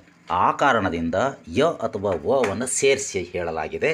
ಹೀಗೆ ಯ ಸೇರಿಸಿದರೆ ಯಕಾರಾಗಮ ಸಂಧಿ ಅಂತ ಹೇಳಿ ಕರೀತಾರೆ, ವ ಸೇರಿದರೆ ವಕಾರಾಗಮ ಸಂಧಿ. ಆಗಮ ಸಂಧಿನೇ ಯ ಬಂದರೆ ಯಕಾರಾಗಮ, ವ ಬಂದರೆ ವಕಾರಾಗಮ ಅಂತ ಕರಿತಕ್ಕಂಥದ್ದು ಒಂದು ಸಂಪ್ರದಾಯ. ಹಾಗೆ ಕರ್ಕೊಳ್ತು ಬಂದಿದ್ದಾರೆ. ನಾನು ಈಗಾಗಲೇ ಹೇಳಿದೆ, ಯ ವ ಅಲ್ಲದೆ ಬೇರೆ ರೀತಿಯೂ ಕೂಡ ಆಗಮ ಸಂಧಿ ಆಗ್ತದೆ ಅಂತಕ್ಕಂಥದ್ದನ್ನು ಅನೇಕ ಜನ ಸಂಶೋಧಕರು ಅದನ್ನ ತೋರಿಸ್ಕೊಟ್ಟಿದ್ದಾರೆ, ಉದಾಹರಣೆ ಸಮೇತ. ಇಲ್ಲಿ ಮಕ್ಕಳ ಮಟ್ಟಕ್ಕೆ, ವಿದ್ಯಾರ್ಥಿಗಳ ಮಟ್ಟಕ್ಕೆ ಇಷ್ಟು ಸಾಕು ಅಂತಕ್ಕಂಥದ್ದನ್ನು ನಾನು ಅದು ಅಷ್ಟಕ್ಕೆ ಮಿತಗೊಳಿಸಿದ್ದೇನೆ. ಅಂದರೆ ಲೋಪ ಸಂಧಿ ಅಂದರೆ ಅಕ್ಷರ ಹೋಗೋದು, ಆಗಮ ಸಂಧಿ ಅಂದರೆ ಅಕ್ಷರ ಬರೋದು, ಯ ಅಥವಾ ವ ಹೊಸದಾಗಿ ಬರುತ್ತೆ ಅಂತಕ್ಕಂಥದ್ದನ್ನು ಅಷ್ಟು ತಿಳ್ಕೊಂಡ್ರೆ ಈ ಹಂತದಲ್ಲಿ ಸಾಕು. ಇನ್ನು ಕನ್ನಡ ಸಂಧಿಯಲ್ಲಿ ಮುಂದಿನ ಸಂಧಿ ಆದೇಶ ಸಂಧಿ. ನೋಡಿ, ಆದೇಶ ಸಂಧಿ ಹೇಗಿರ್ತದೆ? ಅದರ ವ್ಯಾಖ್ಯೆ ಹೀಗಿದೆ. ಇದು ಕನ್ನಡ ವ್ಯಂಜನ ಸಂಧಿ, ಅವೆರಡು ಸ್ವರ ಸಂಧಿಗಳು. ಸಂಧಿ ಆಗುವಾಗ ಒಂದು ಅಕ್ಷರ ಹೋಗಿ ಅದರ ಬದಲು ಬೇರೊಂದು ಅಕ್ಷರ ಬಂದು ಸೇರುವುದೇ ಆದೇಶ ಸಂಧಿ. ನಾನು ಹೇಳಿದೆ ಲೋಪ ಸಂಧಿ ಅಂದರೆ ಅಕ್ಷರ ಹೋಗೋದು ಅಂತ ಹೇಳಿದೆ, ಆಗಮ ಸಂಧಿ ಅಂದರೆ ಅಕ್ಷರ ಬರೋದು ಅಂತ ಹೇಳಿದೆ. ಇದು ಏನು? ಇದು ಒಂದು ಹೋಗಿ ಒಂದು ಬರೋದು ಅಂತ, ಒಂದು ಕೊಟ್ಟು ಒಂದು ತೆಗೆದುಕೊಳ್ಳೋದು. ಒಂದು ಹೋಗ್ತದೆ, ಒಂದು ಬರ್ತದೆ. ಅಂದರೆ ಅಕ್ಷರದ ಬದಲು ಒಂದು ಅಕ್ಷರ ಹೋಗಿ ಒಂದು ಅಕ್ಷರ ಬಂದರೆ ಅದು ಆದೇಶ ಸಂಧಿ. ಬರೇ ಹೋದರೆ ಲೋಪ, ಬರೇ ಬಂದರೆ ಆಗಮ, ಹೋಗೋದು ಬರೋದು ಎರಡೂ ಇದ್ದರೆ ಅದು ಆದೇಶ. ಇಲ್ಲಿ ಉದಾಹರಣೆಯನ್ನು ನೋಡಿ, ಹೊಸ ಪ್ಲಸ್ ಕನ್ನಡ, ಹೊಸಗನ್ನಡ. ಬೆಟ್ಟ ಪ್ಲಸ್ ತಾವರೆ, ಬೆಟ್ಟದಾವರೆ. ಬೆನ್ ಪ್ಲಸ್ ಪತ್ತು, ಬೆಂಬತ್ತು. 3 ಉದಾಹರಣೆಯನ್ನು ನಾನಿಲ್ಲಿ ಕೊಟ್ಟಿದ್ದೇನೆ. ಹೊಸ ಪ್ಲಸ್ ಕನ್ನಡ, ಹೊಸಗನ್ನಡ. ಏನಾಗಿದೆ ಅಂದರೆ, ಭಾಳಷ್ಟು ಜನ ಏನು ಹೇಳ್ತೀರಿ ಅಂದರೆ, ಕ ಹೋಗಿ ಗ ಬಂದಿದೆ ಅಂತ. ಕ ಹೋಗಿ ಗ ಬಂದಿದೆ ಅಂತ ಹೇಳಬಾರ್ದು. ಕ ಅನ್ನೋದು ಒಂದು ಗುಣಿತಾಕ್ಷರ. ಗ ಅನ್ನೋದು ಒಂದು ಗುಣಿತಾಕ್ಷರ. ಇಡೀ ಗುಣಿತಾಕ್ಷರವೇ ಹೋಗಿ ಗುಣಿತಾಕ್ಷರ ಬರಲ್ಲ. ಖ ಅನ್ನೋದರಲ್ಲಿ ಖ ಪ್ಲಸ್ ಅ ಅಂತ ಇದೆ. ಗ ಅನ್ನೋದರಲ್ಲಿ ಗ ಪ್ಲಸ್ ಅ ಅಂತ ಇದೆ. ಈ ಅ ಅ ಅನ್ನೋದು ಎರಡು ಕಡೆಗೆ ಅದು ಇದ್ದಂಗೆ ಇರ್ತದೆ. ಹೋಗೋದೇನು ಅಂದರೆ ಖ ಅಂತಕ್ಕಂಥ ಒಂದು ವ್ಯಂಜನ, ಬರೋದೇನು ಅಂದರೆ ಗ ಅಂತಕ್ಕಂಥ ಒಂದು ವ್ಯಂಜನ. ಹೊಸ ಪ್ಲಸ್ ಕನ್ನಡ, ಕ ಹೋಗಿ ಗ ಬಂದಿದೆ. ಯಾವ ಸ್ಥಳದಲ್ಲಿ ಹೋಗಿ ಬದಲಾವಣೆ ಆಗಿದೆ ಗಮನಿಸಬೇಕು. ಪೂರ್ವ ಪದದ ಕೊನೆಗಾಗಿಲ್ಲ, ಇದು ಉತ್ತರ ಪದದ ಆರಂಭದಲ್ಲಿರ್ತಕ್ಕಂಥ ವ್ಯಂಜನ ವ್ಯತ್ಯಾಸ ಆಗಿದೆ. ಬೆಟ್ಟ, ತಾವರೆ, ಇದು ಕೂಡ ತಾ ಹೋಗಿ ದಾ ಬಂದಿದೆ ಅಂತ ಹೇಳಬಾರ್ದು. ಆ ಅನ್ನೋದು ಎರಡು ಕಡೆಗೂ ಇದೆ, ತಾದಲ್ಲೂ ಇದೆ, ದಾದಲ್ಲೂ ಇದೆ. ಹಂಗಾಗಿ ಆ ಏನೂ ಆಗಿರಲ್ಲ, ಆ ಅಲ್ಲೇ ಇರ್ತದೆ. ತಾದಲ್ಲಿರ್ತಕ್ಕಂಥ ತ ಅನ್ನೋದು ಹೋಗಿ ದಾದಲ್ಲಿರ್ತಕ್ಕಂಥ ದ ಅನ್ನೋದು ಅಷ್ಟೇ ಬಂದಿದೆ. ಅಂದರೆ ತ ಹೋಗಿ ದ ಬಂದಿದೆ. ಮೂರನೇದು ಬೆನ್ ಪ್ಲಸ್ ಪತ್ತು, ಇಲ್ಲಿ ಕೂಡ ಪ ಹೋಗಿ ಬ ಬಂದಿದೆ ಅಂತ ಹೇಳಬಾರ್ದು. ಪ ಅನ್ನೋದಷ್ಟೇ ಹೋಗಿ ಬ ಅನ್ನೋದು ಬಂದಿದೆ. ಪದಲ್ಲಿರ್ತಕ್ಕಂಥ ಅ ಹಾಗೆ ಇದೆ, ಅದೇ ಬದಲ್ಲಿರ್ತಕ್ಕಂಥ ಅ ಆಗಿದೆ. ಹಾಗಾಗಿ ಆದೇಶ ಸಂಧಿ ಅಂದರೆ ಉತ್ತರ ಪದದ ಆರಂಭದಲ್ಲಿರ್ತಕ್ಕಂತಹ ಒಂದು ಅಕ್ಷರ ಹೋಗಿ ಬದಲಿ ಅಕ್ಷರ ಬಂದಿದೆ. ಅಲ್ಲಿ ಯಾವ ಅಕ್ಷರ ಬಂದಿದೆ ಅಂತಲೂ ಸೂಕ್ಷ್ಮ ನೋಡಿ. ಕ ಹೋಗಿ ಗ ಬಂದಿದೆ, ಅದರದ್ದೇ ಒಂದನೇ ಅಕ್ಷರ ಹೋಗಿ ಮೂರನೇ ಅಕ್ಷರ ಬಂದಿದೆ. ಈ ಒಂದನೇ ಕಂಬ ಸಾಲಿನಲ್ಲಿರ್ತಕ್ಕಂಥದ್ದು, ಮೂರನೇ ಕಂಬ ಸಾಲು, ಇದನ್ನೆಲ್ಲ ಅಕ್ಷರಗಳನ್ನು ಹೇಳುವಾಗ ನಾನು ಹೇಳಿದ್ದೇನೆ, ಅಲ್ಲಿ ನೀವು ನೋಡಿಕೊಂಡ್ರೆ ಅದು ಗೊತ್ತಾಗ್ತದೆ. ತ ಇದ್ದದ್ದು ಅದೇ ತವರ್ಗದಲ್ಲಿ ಇರ್ತಕ್ಕಂಥ ಮೂರನೇ ಅಕ್ಷರ ದ ತಗೊಂಡಿದೆ. ಪ ಇದ್ದದ್ದು ನೋಡಿ ಅದೇ ಬ ಆಗಿದೆ. ಅಂದರೆ ಎಲ್ಲಿ ಬೇಕಲ್ಲೇ ತೊಗೊಂಡಿಲ್ಲ ಅದು. ಈಗ ನೀವು ಇಷ್ಟನ್ನು ತಿಳ್ಕೊಂಡ್ರೆ ಸಾಕು. ಕನ್ನಡದಲ್ಲಿ 3 ಸಂಧಿಗಳಿವೆ. ಅವುಗಳಲ್ಲಿ ಮೊದಲ 2 ಲೋಪ ಸಂಧಿ, ಆಗಮ ಸಂಧಿ ಇವು ಸ್ವರ ಸಂಧಿಗಳು. ಆದೇಶ ವ್ಯಂಜನ ಸಂಧಿ. ಲೋಪ ಸಂಧಿಯಲ್ಲಿ ಅಕ್ಷರ ಹೋಗುತ್ತೆ, ಆಗಮ ಸಂಧಿಯಲ್ಲಿ ಅಕ್ಷರ ಬರುತ್ತೆ, ಆದೇಶ ಸಂಧಿಯಲ್ಲಿ ಒಂದು ಅಕ್ಷರ ಹೋಗಿ ಒಂದು ಅಕ್ಷರ ಬರುತ್ತೆ. ಇಷ್ಟು ಕನ್ನಡದ 3 ಸಂಧಿಗಳು. ಈಗ ನಾವು ಸಂಸ್ಕೃತ ಸಂಧಿಗಳ ಬಗ್ಗೆ ತಿಳ್ಕೊಳ್ಳೋಣ. ಸಂಸ್ಕೃತ ಸಂಧಿಯಲ್ಲಿ ಮೊದಲು ಸ್ವರ ಸಂಧಿಗಳು, ಆಮೇಲೆ ವ್ಯಂಜನ ಸಂಧಿಗಳು. ಈಗ ಸಂಸ್ಕೃತ ಸಂಧಿಯಲ್ಲಿ ಮೊದಲ ಸಂಧಿ ಅಂದರೆ ನಾನು ಸೀರಿಯಲ್ ಆಗಿ ಹಾಗೆ ಹೋಗ್ತೇನೆ, ಇದು 3ನೇ ಸಂಧಿ ಅಂತ ತಿಳ್ಕೊಂಡ್ರೆ, ಈಗ 4ನೇ ಸಂಧಿಯನ್ನು ನೋಡೋಣ. ಅದು ಸವರ್ಣ ದೀರ್ಘ ಸಂಧಿ. ಈಗ ನಾವು ಸಂಸ್ಕೃತ ಸಂಧಿಗೆ ಪ್ರವೇಶ ಮಾಡ್ತಾ ಇದ್ದೇವೆ. ಇದು ಸಂಸ್ಕೃತ ಸ್ವರ ಸಂಧಿ. ಅಂದರೆ ಇದು ಸಂಸ್ಕೃತ ಸಂಧಿ ಹೌದು, ಸಂಸ್ಕೃತ ಸಂಧಿಯಲ್ಲಿ ಸ್ವರ ಸಂಧಿ ಹೌದು. ಸಂಸ್ಕೃತ ಸಂಧಿ ಅಂದರೆ ಏನು ಅಂತ ಹೇಳಿದ್ದೀನಿ, ಸಂಸ್ಕೃತ ಪದಗಳು ಸೇರಿರ್ತವೆ. ಸ್ವರ ಸಂಧಿ ಅಂದ್ರೇನು, ಸ್ವರಗಳು ಆ ಕಡೆ ಈ ಕಡೆ ಸ್ವರಗಳೇ ಇರ್ತವೆ. ಸವರ್ಣ ಸ್ವರಗಳು ಅಂದರೆ ಒಂದೇ ರೀತಿಯ ಸ್ವರಗಳು ಒಂದರ ಮುಂದೊಂದು ಬಂದು ಅವೆರಡರ ಬದಲು ಅವುಗಳ ದೀರ್ಘ ಸ್ವರ ಆದೇಶವಾಗಿ ಬರುವುದೇ ಸವರ್ಣ ದೀರ್ಘ ಸಂಧಿ. ಸೂಕ್ಷ್ಮವಾಗಿ ಗಮನಿಸಿ. ಸವರ್ಣ ಸ್ವರಗಳು, ಸವರ್ಣ ಅಂದರೆ ಒಂದೇ ಜಾತಿಯ ಅಕ್ಷರಗಳು, ಸ್ವರಗಳು ಒಂದರ ಮುಂದೊಂದು ಬಂದು ಅವೆರಡರ ಬದಲು ಅವುಗಳ ದೀರ್ಘ ಸ್ವರ ಆದೇಶವಾಗಿ ಬಂದರೆ ಅದು ಸವರ್ಣ ದೀರ್ಘ ಸಂಧಿ. ಗೊತ್ತಿಡಲಿಕ್ಕೆ ಭಾಳ ಸುಲಭವಾಗಿರ್ತಕ್ಕಂಥದ್ದು ನೋಡಿ. ದೇವ ಪ್ಲಸ್ ಆಲಯ, ದೇವಾಲಯ. ದೇವ ಓ ಇದೆ, ಆಲಯ ಆ ಇದೆ. ಈ ಓ ಅಥವಾ ಆ ಹ್ರಸ್ವ ಇರ್ಬೋದು ಅಥವಾ ದೀರ್ಘ ಇರ್ಬೋದು, ಇದನ್ನು ಸವರ್ಣ ಅಂತಲೇ ಪರಿಗಣಿಸಬೇಕು. ಅಂದರೆ ಓ ಇದೆ, ಇಲ್ಲಿ ಆ ಇದೆ, ಬೇರೆ ಇದೆಯಲ್ಲ ಅಂತ ಹಾಗಲ್ಲ. ಓ ಆ ಯಾವುದೇ ಇದ್ದರೆ ಅದು ಸವರ್ಣ ಸ್ವರ ಅಂತಲೇ ನಾವು ಗುರುತಿಸಬೇಕು. ದೇವ ಅನ್ನುವಲ್ಲಿ ಅ ಇದೆ, ಆಲಯ ಅನ್ನುವಲ್ಲಿ ಆ ಇದೆ. ಅಂದರೆ ಓ ಆ ಇದ್ರ ಬದಲು ಆಗಿದ್ದಾವೆ. ಅವೆರಡರ ಬದಲು ಅವುಗಳ ದೀರ್ಘ ಸ್ವರ ಬಂದಿದೆ. ದೇವಾಲಯ, ದೇವಾಲಯ. ಹೌದಾ? ಓ ಆ ಇದ್ದು ಆ ಆಗಿದೆ. ಕೆಳಗಿನ ನೋಡಿ. ಗಿರಿ ಪ್ಲಸ್ ಈಶಾ, ಗಿರೀಶ. ಗಿರಿ ಇ ಕೊನೆಗಿದೆ. ಇಲ್ಲಿ ಆರಂಭದಲ್ಲಿ ಈ ಇದೆ. ಅಂದರೆ ಈನೇ ಎದುರು ಬದುರು ಆಗಿದ್ದಾವೆ, ಒಂದೇ ರೀತಿ ಒಂದೇ ಜಾತಿ ಇದ್ದಾವೆ. ಅವುಗಳ ಬದಲು ಗಿರೀಶ, ಅವುಗಳ ದೀರ್ಘ ಸ್ವರ ಬಂದಿದೆ. ಈ ಆ ಆಗಿದೆ. ಮುಂದಿನ ನೋಡಿ. ಗುರು ಪ್ಲಸ್ ಉಪದೇಶ, ಉ ಗುರು ಉ ಕೊನೆಗಿದೆ. ಇಲ್ಲಿ ಆರಂಭದಲ್ಲಿ ಉ ಇದೆ. ಉ ಒಂದೇ ಜಾತಿ. ಅವುಗಳ ಬದಲು ಗುರೂಪದೇಶ, ಊ ಬಂದಿದೆ. ಅಂದರೆ ಸವರ್ಣ ಸ್ವರಗಳು ಎದುರು ಬದುರು ಆಗಿದ್ದಾವೆ. ಅ ಆಗಿದೆ, ಆ ಬಂದಿದೆ. ಈ ಆಗಿದೆ, ಈ ಬಂದಿದೆ. ಉ ಬಂದಿದೆ, ಊ ಬಂದಿದೆ. ಹೀಗೆ ಸವರ್ಣ ಸ್ವರಗಳು ಒಂದೇ ರೀತಿಯ ಸ್ವರಗಳು ಎದುರು ಬದುರು ಆಗಿ ಅವುಗಳ ಬದಲು ಅವೆರಡರ ಬದಲು ಅವುಗಳ ದೀರ್ಘ ಸ್ವರ ಬಳಕೆ ಆಗಬೇಕು. ದೀರ್ಘ ಸ್ವರ ಮೊದಲೇ ಬಂದಿರ್ಬೋದು, ಇಲ್ಲಿ ಕೊನೆಯದರಲ್ಲಿ ದೀರ್ಘ ಸ್ವರ ಬಂದಿಲ್ಲ. ಗುರು ಪ್ಲಸ್ ಉಪದೇಶ ಇದೆ, ಗುರೂಪದೇಶ ಆಗಿದೆ. ಇಲ್ಲಿ ಸ್ಪಷ್ಟವಾಗಿ ಕಾಣುತ್ತೆ, ಮೇಲಿಂದ್ರಾಗ ಅದು ಕಾಣೋದಿಲ್ಲ. ಈ ಆಗಿದೆ. ಇಲ್ಲಿ ಭಾಳ ಸೂಕ್ಷ್ಮವಾಗಿ ನೀವು ಒಂದು ಅಂಶವನ್ನು ಗಮನಿಸಬೇಕು. ಲೋಪಸಂಧಿ ಮತ್ತು ಸವರ್ಣ ದೀರ್ಘ ಸಂಧಿ ಇವುಗಳ ಮಧ್ಯೆ ಭಾಳಷ್ಟು ವಿದ್ಯಾರ್ಥಿಗಳು ನೀವು ಗೊಂದಲವನ್ನು ಮಾಡ್ಕೊಳ್ತೀರಿ. ನಿಮಗೆ ನಿಮ್ಮ ಬುದ್ಧಿಯನ್ನು ಪರೀಕ್ಷೆ ಮಾಡಲಿಕ್ಕೆ ಕೆಲವೊಂದು ಸಾರಿ ಕೆಲವು ಉದಾಹರಣೆ ಕೊಡ್ತಾರೆ.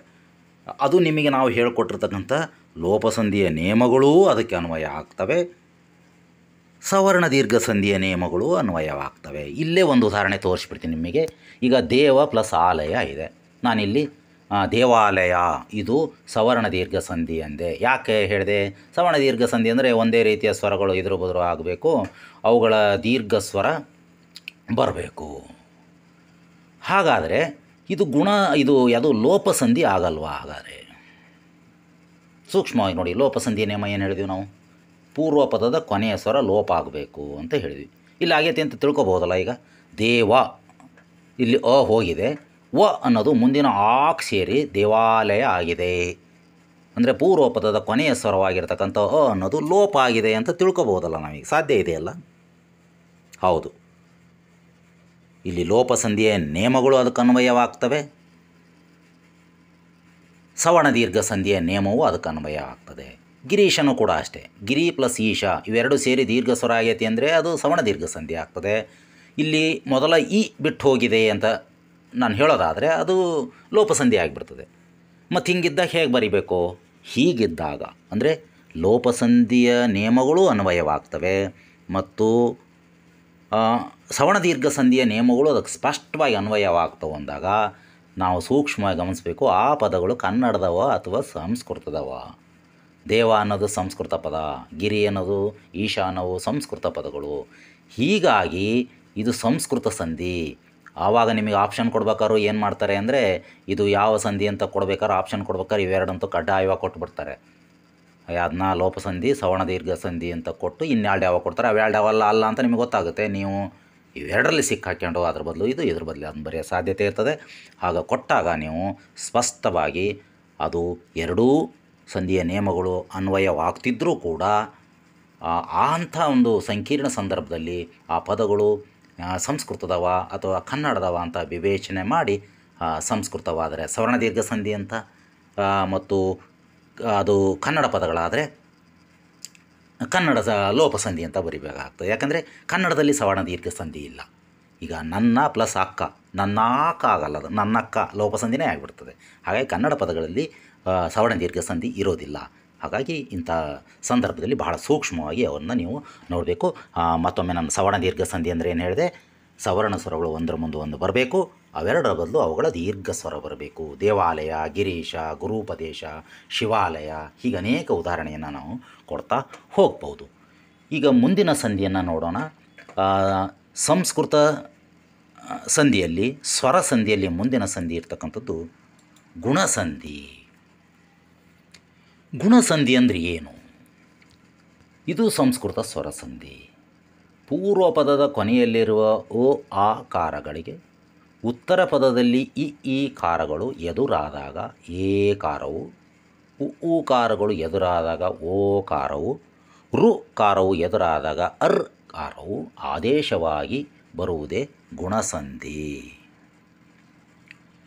ಸ್ವಲ್ಪ ವ್ಯಾಖ್ಯೆ ನಿಮಗೆ ಹಾಗೆ ಅನಿಸುತ್ತೆ, ಏನೇನೋ ಇದೆಲ್ಲ ಭಾಳಷ್ಟಿದೆ ಅಂತ. ಸಂಧಿಗಳನ್ನು ನೀವು ಆದಷ್ಟು ವ್ಯಾಖ್ಯೆ ಕಂಠಪಾಠ ಆ ರೀತಿ ಮಾಡೋದಕ್ಕಿಂತ ಉದಾಹರಣೆಯ ಮೂಲಕ ನೀವು ಸಂಧಿಗಳನ್ನು ಅರ್ಥ ಮಾಡ್ಕೊಳ್ಳೋಕ್ಕೆ ಪ್ರಯತ್ನ ಮಾಡಬೇಕು. ಬಹಳ ಸುಲಭ. ಇದು 3 ಸ್ಟೆಪ್ ಇರ್ತದೆ ಇದರಲ್ಲಿ. ಸವರ್ಣ ದೀರ್ಘ ಸಂಧಿಯಲ್ಲಿ ಆ ಕಡೆ ಈ ಕಡೆ ಒಂದೇ ಅಕ್ಷರ ಇರ್ತವೆ ಅಂತ ಹೇಳಿದ್ನಲ್ಲ. ಇಲ್ಲಿ ನೋಡಿ, ಪೂರ್ವ ಪದದ ಕೊನೆಯಲ್ಲಿ ಆಕಾರಗಳು ಅಂದರೆ ಈ ಪೂರ್ವ ಪದ ಇದೆಯಲ್ಲ, ದೇವ, ಸೂರ್ಯ, ಮಹಾ, ಇಲ್ಲೆಲ್ಲ ನೋಡಿ ಇರ್ತತಿ, ಇಲ್ಲದ್ರೆ ಆ ಇರ್ತತಿ. ಗುಣಸಂಧಿಯಲ್ಲಿ ಪೂರ್ವ ಪದದಲ್ಲಿ ಕೊನೆಗೆ ಆನೇ ಇರೋದು, ಇದನ್ನು ಬಿಟ್ಟರೆ ಬೇರೆ ಏನೂ ಇರಲ್ಲ. ಇದು ನಿಮಗೆ ಗಮನ ಇರಲಿ. ಮುಂದೆ ಬರ್ತಕ್ಕಂಥ ಉತ್ತರ ಪದದ ಆರಂಭದಲ್ಲಿ 3 ರೀತಿಯ ಅಕ್ಷರಗಳು ಇರೋಕ್ಕೆ ಸಾಧ್ಯತೆ ಇದೆ. ಇ ಇರ್ಬೋದು, ಉ ಇರ್ಬೋದು, ಇಲ್ಲದ್ರೆ ರು ಇರ್ಬೋದು. ನಾನೇನು ಹೇಳಿದೆ, ಪೂರ್ವ ಪದದ ಕೊನೆಯಲ್ಲಿ ಅನೇ ಇರ್ತದೆ. ಬಿಟ್ಟರೆ ಬೇರೆ ಯಾವುದೂ ಇರೋದಿಲ್ಲ. ಉತ್ತರ ಪದದ ಆರಂಭದಲ್ಲಿ ಮಾತ್ರ 3 ರೀತಿ ಇರೋಕ್ಕೆ ಸಾಧ್ಯ ಇದೆ. ಇ ಇರ್ತದೆ, ಉ ಇರ್ತದೆ, ರು ಇರ್ತದೆ. ಈಗ ಇ ಇರೋದನ್ನು ನೋಡೋಣ. ದೇವ ಪ್ಲಸ್ ಇಂದ್ರ ನೋಡಿ, ದೇವೇಂದ್ರ ಅಂತ ಆಗಿದೆ. ಓಕೆ, ಈ ಬಂದು ಎ ಆಗಿದೆ. ಹೌದಾ? ಇದು ಒಂದು ರೀತಿ ಇರ್ತದೆ. ಎರಡನೇದು ಓಕೆ, ಸೇರ್ಕೊಂತತಿ ಮೇಲಿಂದ. ಓಕೆ, ಈ ಸೇರಿದರೆ ಎ ಆಯಿತು. ಸೂರ್ಯ ಪ್ಲಸ್ ಉದಯ, ಸೂರ್ಯೋದಯ. ಅದ ಮುಂದೆ ಬಂದು ಓ ಬಂತು. ಇನ್ನು ಮೂರನೇದು ನೋಡಿ, ಮಹಾ ಪ್ಲಸ್ ಋಷಿ, ಮಹರ್ಷಿ. ರು ಬಂದಾಗ ಬಂತು. ಅಂದರೆ ಪೂರ್ವ ಪದದ ಕೊನೆಯಲ್ಲಿ ಇರ್ತದೆ ಯಾವಾಗಲೂ. ಉತ್ತರ ಪದದ ಆರಂಭದಲ್ಲಿ ಮಾತ್ರ ಇ ಬಂದರೆ ಎ, ಉ ಬಂದರೆ ಓ, ರು ಬಂದರೆ ಇದು ಗುಣಸಂಧಿಯ ಲಕ್ಷಣ. ಗುಣಸಂಧಿಗೆ ನೀವು ವ್ಯಾಖ್ಯೆಯನ್ನು, ಯಾವುದೇ ಸಂಧಿಗೆ ವ್ಯಾಖ್ಯೆಯನ್ನು ಕಂಠಪಾಠ ಮಾಡೋದಕ್ಕಿಂತ ಮುಖ್ಯವಾಗಿ ನೀವು ಉದಾಹರಣೆ ಗುಣಸಂಧಿ ಅಂದರೆ 3 ನೆನ್ಪಿಟ್ಕೊಂಡ್ರೆ ಸಾಕು. ದೇವೇಂದ್ರ, ಸೂರ್ಯೋದಯ, ಮಹರ್ಷಿ. ದೇವೇಂದ್ರ ಬದಲಿ ಏನು ಬರ್ಬೋದು? ನಾಗೇಶ ಬರ್ಬೋದು, ಗಣೇಶ ಬರ್ಬೋದು, ರಾಜೇಂದ್ರ ಬರ್ಬೋದು. ಈ ರೀತಿ ಸೂರ್ಯೋದಯ ಬದಲಿ ಏನು ಬರ್ಬೋದು? ಚಂದ್ರೋದಯ ಬರ್ಬೋದು, ಅಥವಾ ವಾರ್ಷಿಕೋತ್ಸವ ಬರ್ಬೋದು, ಗಣೇಶೋತ್ಸವ ಬರ್ಬೋದು. ಸೊ ಈ ರೀತಿಯ ಪದಗಳು ಒಂದಕ್ಕೂ, ಆ ಪದಗಳು ಹೇಗಿರ್ತವೋ ಅದೇ ರೀತಿಯ ಪದಗಳು ಅದೇ ಸಂಧಿ ಆಗಿರ್ತವೆ ಅಂತಕ್ಕಂಥದ್ದನ್ನು ಆ ರೀತಿ ನೀವು ಉದಾಹರಣೆಗಳ ಮೂಲಕನೇ ಒಂದಕ್ಕೊಂದು ಹೋಲಿಕೆ ಮಾಡಿ ಸಂಧಿಗಳನ್ನು ಅರ್ಥ ಮಾಡ್ಕೊಳ್ಳೋದು ಬಹಳ ಸೂಕ್ತ. ಹಾಗಾದರೆ ಗುಣಸಂಧಿಯಲ್ಲಿ 3 ಸ್ಟೆಪ್ ಇರ್ತದೆ. ಓಕೆ, ಇ ಬಂದು ಎ, ಓಕೆ, ಉ ಬಂದು ಓ, ಓಕೆ, ರು ಬಂದು ಇನ್ನು ಮುಂದಿನ ಸಂಧಿಯನ್ನು ನೋಡೋಣ. ಮುಂದಿನ ಸಂಧಿ ವೃದ್ಧಿ ಸಂಧಿ. ವೃದ್ಧಿ ಸಂಧಿ, ವೃದ್ಧಿ ಅಂದ್ರೇನು? ವೃದ್ಧಿ ಅಂದರೆ ಮುಂದಿನ ಬೆಳವಣಿಗೆ ಅಂತ ತೋರಿಸ್ತೈತಿ. ವೃದ್ಧರು ಅಂತ ಹೇಳ್ತೀವಿ, ಅಭಿವೃದ್ಧಿ ಅಂತ ಹೇಳ್ತೀವಿ. ವೃದ್ಧಿ ಅಂದರೆ ಬೆಳವಣಿಗೆ, ಮುಂದಿಂದು, ಈ ರೀತಿ ಅಂತ ತೋರಿಸ್ತದೆ. ಇಲ್ಲಿ ಸೂಕ್ಷ್ಮ ನೋಡಿ, ಮೊದಲು ವ್ಯಾಖ್ಯೆ ನೋಡಿ. ಇದು ಸಂಸ್ಕೃತ ಸ್ವರಸಂಧಿ. ಇದು ಕೂಡ ಪೂರ್ವ ಪದದ ಕೊನೆಯಲ್ಲಿರುವ ಆಕಾರಗಳಿಗೆ ಉತ್ತರ ಪದದ ಆರಂಭದಲ್ಲಿ ಎ ಐ ಕಾರಗಳು ಎದುರಾದಾಗ ಅವುಗಳ ಬದಲಿಗೆ ಐಕಾರವು, ಔಕಾರಗಳು ಎದುರಾದರೆ ಅವುಗಳ ಬದಲಿಗೆ ಔಕಾರವು ಆದೇಶವಾಗಿ ಬರುವುದೇ ವೃದ್ಧಿ ಸಂಧಿ. ವ್ಯಾಖ್ಯೆಗಿಂತ ಉದಾಹರಣೆ ಮೂಲಕ ಇದನ್ನ ಹೆಚ್ಚು ಚೆಂದಾಗಿ ನೀವು ಅರ್ಥ ಮಾಡ್ಕೋಬೋದು. ಉದಾಹರಣೆಯನ್ನು ಗಮನಿಸಿ. ನಾನೇನು ಹೇಳಿದೆ? ಗುಣಸಂಧಿಯನ್ನು ನೆನಪು ಮಾಡ್ಕೊಳ್ಳಿ. ಈಗ ನಾನೀಗ ಮುಗಿಸಿದ್ನಲ್ಲ ಗುಣಸಂಧಿ, ಅದನ್ನು ನೆನಪು ಮಾಡ್ಕೊಳ್ಳಿ. ಗುಣಸಂಧಿಯಲ್ಲಿ ನಾನೇನು ಹೇಳಿದೆ ಅಂದರೆ, ಪೂರ್ವ ಪದದ ಕೊನೆಗೆ ಇರ್ತವೆ. ಉತ್ತರ ಪದದಲ್ಲಿ 3 ಅಕ್ಷರ ಬರೋ ಸಾಧ್ಯತೆ, ಇ ಉ ರು ಅಂತ ಹೇಳಿದೆ. ಹೌದಾ? ಈ ವೃದ್ಧಿ ಸಂಧಿ ಅದ್ರ ಮುಂದಿಂದು ಅಂತ ಹೇಳಬೇಕಾದಾಗ ಪೂರ್ವ ಪದದಲ್ಲಿ ಅವೇ ಇರ್ತವೆ. ಗುಣಸಂಧಿಯಲ್ಲಿದ್ದಂಗೆ ಇರ್ತವೆ. ಮುಂದೆ ಇ ಉ ರು ವರೆಗೆ ನಿಲ್ಲಿಸಿದ್ವಲ್ಲ, ಅದ್ರ ಮುಂದಿನ ಅಕ್ಷರ ಎ ಐ ಅದಾವಲ್ಲ, ಅವು ಬರ್ತವೆ ಅಂತ. ಇನ್ನೊಮ್ಮೆ ಹೇಳ್ತೀನಿ, ಗುಣಸಂಧಿಯಲ್ಲಿ ಇ ಉ ರು ಆದೇಶವಾಗಿ ಬರ್ತವೆ ಉತ್ತರ ಪದದಲ್ಲಿ. ಅದರ ಮುಂದಿನ ಅಕ್ಷರ ಯಾವ ಉಳಿದು? ಈಗ ಎ ಐ ಅವು ಉಳಿದು, ಅವು ಆದೇಶವಾಗಿ ಬರ್ತವೆ. ಭಾಳ ಗೊತ್ತು ಹಿಡಿಯೋಕ್ಕೂ ಕೂಡ ಇದು ಸುಲಭ. ಅವು ಇಲ್ಲಿ ಕೂಡಿಸಿ ಬರೆದಾಗ ಅವು ಬಂದುಬಿಟ್ರೆ ಅದು ವೃದ್ಧಿ ಸಂಧಿ ಅಂಥೇಳಿ ನಿಮಗೆ ಸೂಕ್ಷ್ಮವಾಗಿ ಗೊತ್ತು ಹಿಡಿಬೋದು. ನೋಡಿ, ಏಕ ಪ್ಲಸ್ ಏಕೈಕ ಅಂದರೆ ಇದಾವೆ. ಪೂರ್ವ ಪದದ ಕೊನೆಯಲ್ಲಿ ಏಕ, ಲಿಂಗ, ವನ ಇವಷ್ಟು ಕೂಡ ದಿಂದ ಕೊನೆ ಆಗಿದೆ. ಹೌದಾ? ಇಲ್ಲಿ ನೋಡಿ, ಮುಂದೆ ಅಲ್ಲಿ ಇ ಉ ರು ಬಂದಿದ್ವಲ್ಲ, ಇಲ್ಲಿ ಎ ಐ ಬಂದವು ನೋಡಿ. ಏಕ ಎ ಬಂದಿದೆ, ಅದರ ಬದಲಿ ಐ ಬಂದಿದೆ. ಐ ಬಂದಾಗೂ ಐ ಬಂದಿದೆ. ಇಲ್ಲಿ ಬರೆದಿಲ್ಲ. ಜಲ ಪ್ಲಸ್ ಓಗ ಅಂತ ಒಂದು ಉದಾಹರಣೆ ಕೊಟ್ಟಿದ್ದೆ, ಇಲ್ಲಿ ಸಾಕು. ವನ ಪ್ಲಸ್ ಔಷಧ, ವನೌಷಧ. ಅಂದರೆ ವೃದ್ಧಿ ಸಂಧಿಯಲ್ಲಿ ಐ ಮತ್ತು ಅವುಗಳು ಆದೇಶವಾಗಿ ಬರ್ತವೆ ಅಂತಕ್ಕಂಥದ್ದನ್ನು ನೀವು ಬಿಡಿಸೋದು ನಿಮಗೆ ಸುಲಭ ಗೊತ್ತಾಗ್ತದೆ. ಐ ಮತ್ತು ಅವುಗಳು ಆದೇಶವಾಗಿ ಬರ್ತವೆ ಅಂತಕ್ಕಂಥದ್ದನ್ನು ನಾವು ಗಮನಿಸಬೇಕು. ಇನ್ನು ಮುಂದಿನ ಸಂಧಿ ಎಣ್ ಸಂಧಿ. ಎಣ್ ಸಂಧಿ ಕೂಡ ಇದು ಸಂಸ್ಕೃತದ ಸ್ವರಸಂಧಿ. ಇಲ್ಲಿಗೆ ಸ್ವರಸಂಧಿ ಮುಗಿತವೆ. ಸವರ್ಣ ದೀರ್ಘ, ಗುಣ, ವೃದ್ಧಿ, ಎಣ 4 ಸಂಧಿಗಳು ಸಂಸ್ಕೃತದಲ್ಲಿ ಸ್ವರಸಂಧಿಗಳಿವೆ. ಆ ಸ್ವರಸಂಧಿಗಳಲ್ಲಿ ಇದು ಕೊನೆಯದು. ಸಂಸ್ಕೃತ ಸ್ವರಸಂಧಿ. ಎಣ್ಣೆ ಅಂದರೆ ಯ ರ ಲ ವ, ಈ 4 ಅಕ್ಷರಗಳ ಗುಂಪು. ಈ ಅಕ್ಷರಗಳು ಆದೇಶವಾಗಿ ಬರುವುದಕ್ಕೆ ಇದಕ್ಕೆ ಈ ಹೆಸರು ಇದೆ. ಪೂರ್ವಪದದ ಕೊನೆಯಲ್ಲಿರುವ ಇ ಈ ಉ ಋಕಾರಗಳಿಗೆ ಸವರ್ಣವಲ್ಲದ ಯಾವುದೇ ಸ್ವರ ಎದುರಾದಾಗ ಈಗೆ ಯ, ಉಗೆ ವ, ಋಗೆ ಅರ್ಕಾರಗಳು ಆದೇಶವಾಗಿ ಬರುವುದೇ ಎಣ್ಸಂಧಿ. ಲ ಬರುವ ಉದಾಹರಣೆಗಳು ಕನ್ನಡದಲ್ಲಿ ಬಳಕೆಯಲ್ಲಿ ಇಲ್ಲ. ಇಲ್ಲಿ ಮುಖ್ಯವಾಗಿ ನೋಡಿ, ಎಣ್ಸಂಧಿ, ಎಣ್ ಅಂದರೆ ಈ 4 ಅಕ್ಷರ ಎರಲವ. ಅಲ್ಲಿ ಲ ಬರ್ತಕ್ಕಂಥ ಉದಾಹರಣೆ ಕನ್ನಡದಲ್ಲಿ ಇಲ್ಲ. ಅದು ಸಂಸ್ಕೃತ ಸಂಧಿ ಅಂತ ಹೇಳಿದ್ನಲ್ಲ. ಇಲ್ಲಿ ವಿಶೇಷವಾಗಿ ಏನಪ್ಪ ಅಂದರೆ ಈ ಅಕ್ಷರಗಳು ಆದೇಶವಾಗಿ ಬರ್ತವೆ ಅಂತ. ಇಲ್ಲಿ ಉಳಿದ ಸಂಧಿಗೂ ನಿಮಗೆ ಇದನ್ನು ಗೊತ್ತಿಡಿಬೇಕಾದ್ರೆ ಏನು ಮಾಡಬೇಕು ಅಂದರೆ, ಪೂರ್ವ ಪದದ ಕೊನೆಯಲ್ಲಿ, ಈಗ ಸವಣದೀರ್ಘ ಸಂಧಿ ಬಿಡಿ, 2 ಕಡೆಗೆ ಒಂದೇ ಇರೋದಾಯ್ತು. ಗುಣಸಂಧಿಯಲ್ಲಿ ನೋಡಿ, ಅದಕ್ಕೆ ಆ ಪೂರ್ವ ಪದದ ಕೊನೆಯಲ್ಲಿ ಏನು ಬಂದು ಆ ಒಂದು. ವೃದ್ಧಿ ಸಂಧಿ ನೋಡಿ, ಅದಕ್ಕೂ ಕೂಡ ಆ ಒಂದು, ಆ ಮುಂದೆ ಈ ಒಂದು ಗುಣಸಂಧಿಗೆ. ಆದರೆ ಇಲ್ಲಿ ಆರಂಭದ ಪೂರ್ವ ಪದದ ಕೊನೆಯಲ್ಲೇ ಈ ಊರು ಇರ್ತವೆ, ಮುಂದೆ ಬೇರೆ ಬರ್ತವೆ ಅಂತ. ಇಲ್ಲಿ ನೋಡಿ ಎಣ್ಸಂಧಿ ಉದಾಹರಣೆಯನ್ನು ನೋಡಿ. ಕೋಟಿ ಪ್ಲಸ್ ಅದೀಶ, ಕೋಟ್ಯಧೀಶ. ಭಾಳ ಜನ ಇದನ್ನು ತಪ್ಪು ಬರೀತಾರೆ, ಕೋಟ್ಯಾಧೀಶ ಅಂತ ಬರೀತಾರೆ. ಅದು ತಪ್ಪು ಪ್ರಯೋಗ. ಕೋಟ್ಯಾಧೀಶ ಅಂತ ಬರೀತಾರೆ, ಟಾವನ್ನು ಇಳಿಸ್ತಾರೆ, ಇಳಿಸ್ಬಾರ್ದು. ಅದು ತಪ್ಪು ಪ್ರಯೋಗ, ನಿಮಗೆ ನೆನಪಿರಲಿ. ಕೋಟಿ ಪ್ಲಸ್ ಅಧೀಶ, ಕೋಟ್ಯಧೀಶ. ಯಾಕೆಂದರೆ ಇದು ಎಣ್ಸಂಧಿಯ ಒಂದು ಪದ. ಕೋಟಿ, ಇಲ್ಲಿ ನೋಡಿ ಈ ಬಂದಿದೆ. ಆರಂಭದಲ್ಲೇ ಈ ಊರು ಬಂದು ಬರೋ ಎಲ್ಲವೂ ಕೂಡ ಎಣ್ಸಂಧಿಗಳಿವು. ಇಲ್ಲಿ ಹೀಗೆ ಮುಂದೆ ಅ ಬಂದಿದೆ. ಇದನ್ನು ಉಲ್ಟಾ ಬಂದಿದ್ರೆ ಯಾವ ಸಂಧಿಗೆ ಹೋಗ್ತಿತ್ತು ಇದು? ಉದಾಹರಣೆಗೆ ಅನೇ ಫಸ್ಟ್ ಬಂದು ಈ ಬಂದಿದ್ರೆ ಗುಣಸಂಧಿ ಆಗ್ತಿತ್ತು, ಹೌದಾ? ರಾಜ ಪ್ಲಸ್ ಈಶ, ರಾಜೇಶ, ಆ ಟೈಪ್. ಅ ಫಸ್ಟ್ ಬಂದು ಈ ಮೊದಲು ಬಂದಿದ್ರೆ ಗುಣಸಂಧಿಗೆ ಹೋಗ್ತಿತ್ತು. ಇಲ್ಲಿ ಈ ಫಸ್ಟ್ ಬಂದು ಅ ಆಮೇಲೆ ಬಂದಿದೆ. ಇಲ್ಲಿ ಯ ಬಂದಿದೆ.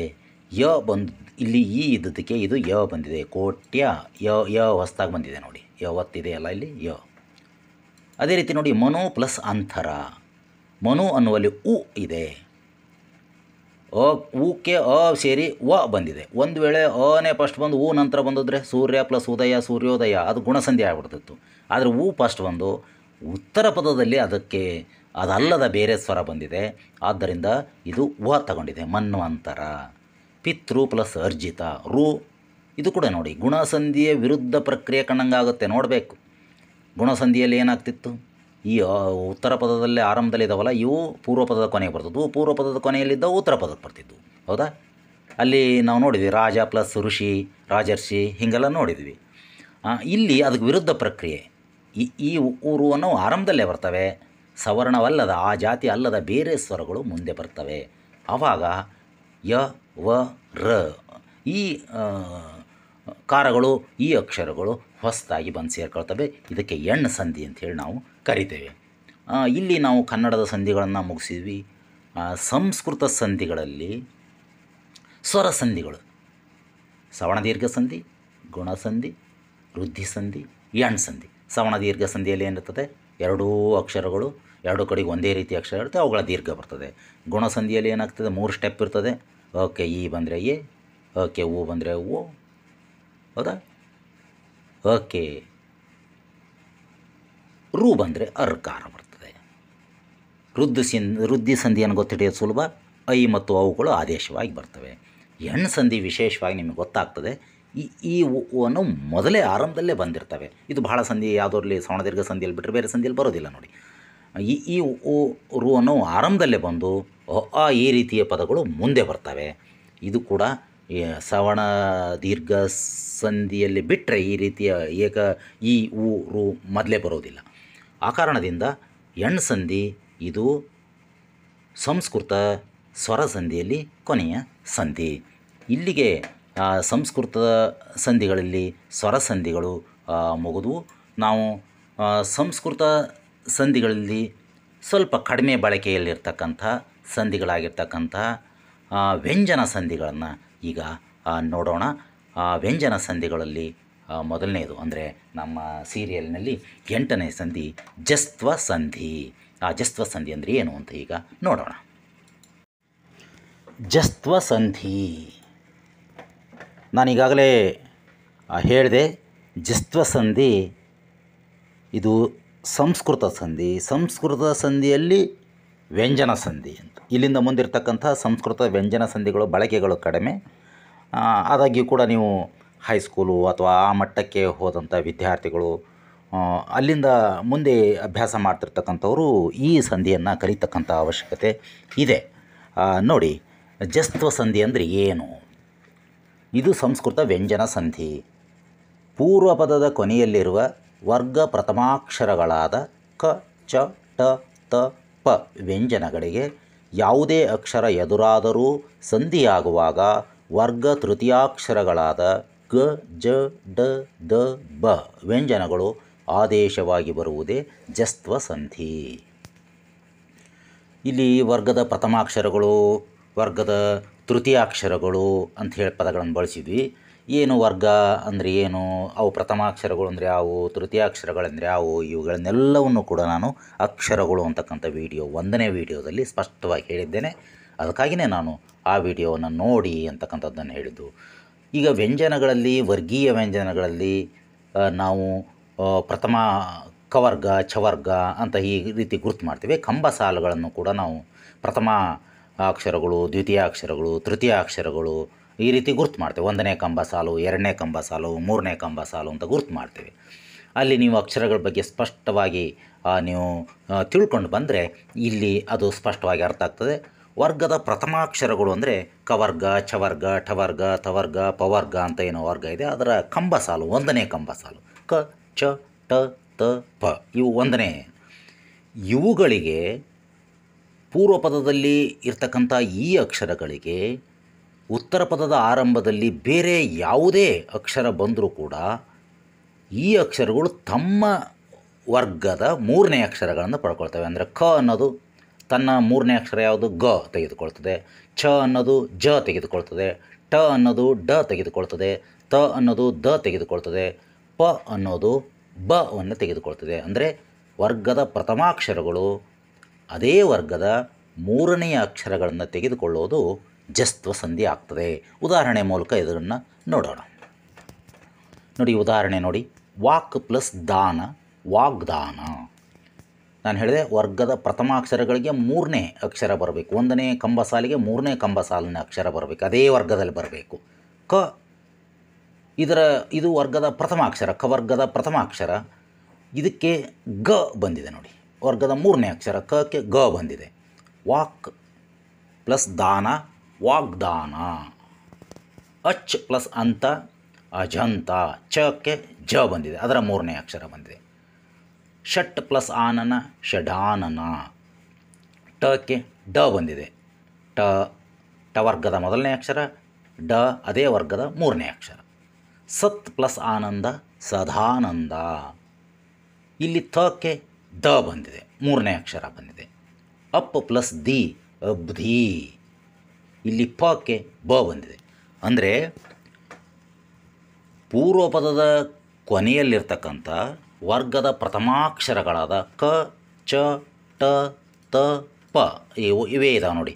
ಕ, ಚ, ಟ, ತ, ಪ ಒಂದೊಂದು ಉದಾಹರಣೆ, ಎಲ್ಲ ವರ್ಗದಲ್ಲಿ ಒಂದೊಂದು ಉದಾಹರಣೆಯನ್ನು ಕೊಟ್ಟಿದ್ದೇನೆ. ಅದಕ್ಕೆ ಸವರ್ಣ ಅಲ್ಲದ ಯಾವುದೇ ಆ ಅಕ್ಷರ ಬಿಟ್ಟು ಬೇರೆ ಯಾವುದೇ ಬಂದಿದೆ ನೋಡಿ. ದ ಬಂದಿದೆ ಇಲ್ಲಿ. ನಂತರ ಇಲ್ಲಿ ಬೇರೆ ಆಗಿದೆ. ಆದರೆ ಯಾವುದೇ ಅಕ್ಷರ ಬಂದರೂ ಕೂಡ ಈ ವರ್ಗದ ಆ ವರ್ಗದ 1ನೇ ಅಕ್ಷರಗಳು ತನ್ನ ವರ್ಗದ 3ನೇ ಅಕ್ಷರವನ್ನು ಪಡ್ಕೊಳ್ತವೆ. ಕ ಕ ಗ ಬಂದಿದೆ, ಚ ಕ ಜ ಬಂದಿದೆ, ಟ ಕ ಡ ಬಂದಿದೆ, ತ ಕ ದ ಬಂದಿದೆ, ಪ ಕ ಬ ಬಂದಿದೆ. ಈ ರೀತಿ ವರ್ಗ ಪ್ರಥಮಾಕ್ಷರಗಳು ತಮ್ಮದೇ ವರ್ಗದ 3ನೇ ಅಕ್ಷರಗಳನ್ನು ಪಡೆದುಕೊಳ್ಳೋದಕ್ಕೆ ನಾವು ಜಸ್ತ್ವ ಸಂಧಿ ಅಂತೇಳಿ ಕರಿತೇವೆ. ಇದರ ನಂತರದ್ದು ಬಳಕೆ ಕಡಿಮೆ ಇರತಕ್ಕಂಥದ್ದು ಶ್ಚುತ್ವ ಸಂಧಿ. ಶ್ಚುತ್ವ ಸಂಧಿ ಹೇಗಿರ್ತದೆ ನೋಡೋಣ. ಇದು ಸಂಸ್ಕೃತ ವ್ಯಂಜನ ಸಂಧಿ. ಶ್ಚು ಎಂದರೆ ಶ ಮತ್ತು ಚವರ್ಗಾಕ್ಷರಗಳು. ಚವರ್ಗಾಕ್ಷರ ಅಂದರೆ ಚ ಚ ಜ ಜ. ಇವು ಆದೇಶವಾಗಿ ಬರುವುದೇ ಶ್ಚುತ್ವ ಸಂಧಿ. ಬಹಳ ವಿವರಣೆ ಏನು ಬೇಕಾಗೋದಿಲ್ಲ, ಹೆಚ್ಚು ಬಳಕೆಯೂ ಕಡಿಮೆ ಇದೆ ಇದು. ಹಾಗಾಗಿ ನೀವು ಜಸ್ಟ್ ಅದರ ನೇಮಗಳನ್ನು ತಿಳ್ಕೊಂಡು ಒಂದಿಷ್ಟು ಉದಾಹರಣೆಯನ್ನು ನೋಡಿದರೆ ಸಾಕಾಗ್ತದೆ. ಅಂದರೆ ಶು ಅಂದ್ರಕ್ಕೆ ಈ ಶ ಇದೆ ಮತ್ತು ಚವರ್ಗಗಳು ಬರ್ತವೆ ಅಂತ. ಇಲ್ಲಿ ನೋಡಿ ಉದಾಹರಣೆ ನೋಡಿ, ಮನಸ್ ಪ್ಲಸ್ ಶುದ್ಧಿ, ಮನಃಶುದ್ಧಿ ಶಬ್ದವನ್ನು ಸೂಕ್ಷ್ಮ ನೋಡಿ. ಮನಸ್ ಪ್ಲಸ್ ಶುದ್ಧಿ, ಮನಃಶುದ್ಧಿ. ಮನಃಶುದ್ಧಿ ಬರೀಬೇಕಾದ್ರೆ ಶೂಕ್ಕೆ ಯ ಒತ್ತ ಅಲ್ಲ, ಅದು ಶೂಕ್ಕೆ ಶ ಒತ್ತನ್ನು ಕೊಟ್ಟಿದ್ದೇನೆ. ಅಂದರೆ ಶ ಅನ್ನೋವು ಎರಡು ಅದಾವೆ ಅಂತ ಅರ್ಥ. ಇಲ್ಲೆಷ್ಟಿತ್ತು ಬಿಡಿಸ್ಬೋದಾಗ ನೋಡಿ, ಶ ಅನ್ನೋದು ಒಂದಿದೆ, ಶುದ್ಧಿ ಅನ್ನುವಲ್ಲಿ ಶ ಇದೆ, ಈ ಕಡೆ ಸ ಇದೆ, ಅಂದರೆ ಸ ಅನ್ನೋದು ಶ ಆಗಿದೆ. ಹಾಗಾಗಿ ಎರಡು ಶ ಅದಾವೆ. ಇಲ್ಲಿ ಶೂಕ್ಕೆ ಶ ಒತ್ತು ಕೊಟ್ಟಿದ್ದೀವಿ ಅಂದರೆ ಎರಡು ಶ ಅದಾವ ಅಂತ ಅರ್ಥ ಕಟ್ತದೆ ಕೂಡಿಸಬಾರ್ದಂಥ ಪದದಲ್ಲಿ.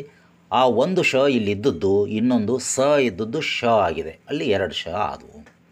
ಅಂದರೆ ಸ ಇದ್ದದ್ದು ಶ ಬಂದಿದೆ, ಶ ಬರ್ತದೆ ಅಂತ ಮೇಲೆ ಇದೆ ವಾಕ್ಯದಲ್ಲಿ. ಮನಸ್ ಪ್ಲಸ್ ಚಂಚಲ, ಮನಶ್ಚಂಚಲ ನೋಡಿ, ಇಲ್ಲಿ ಏನಾಗಿದೆ, ಸಕ್ಕೆ ಶ ಬಂದಿದೆ ಇಲ್ಲಿಯೂ ಕೂಡ. ಜಗತ್ ಪ್ಲಸ್ ಜ್ಯೋತಿ, ಜಗಜ್ಯೋತಿ. ಈ ಜಗಜ್ಯೋತಿಯನ್ನು ಭಾಳ ಜನ ತಪ್ಪು ಬರೀತಾರೆ. ಜಗಜ್ಯೋತಿ ಅನ್ಬೇಕಾದ್ರೆ ಜೋಕೆ ಯವತ್ತು ಕೊಡ್ತಾರೆ, ಜೋಕೆ ಇನ್ನೊಂದು ಜವತ್ತು ಕೊಟ್ಟು ಆಮೇಲೆ ಯವತ್ತು ಕೊಡಬೇಕು. ಈಗ ಬರೆದಿದ್ದೇವಲ್ಲ ಇಲ್ಲಿ, ಇದು ಸರಿಯಾದ ಪ್ರಯೋಗ.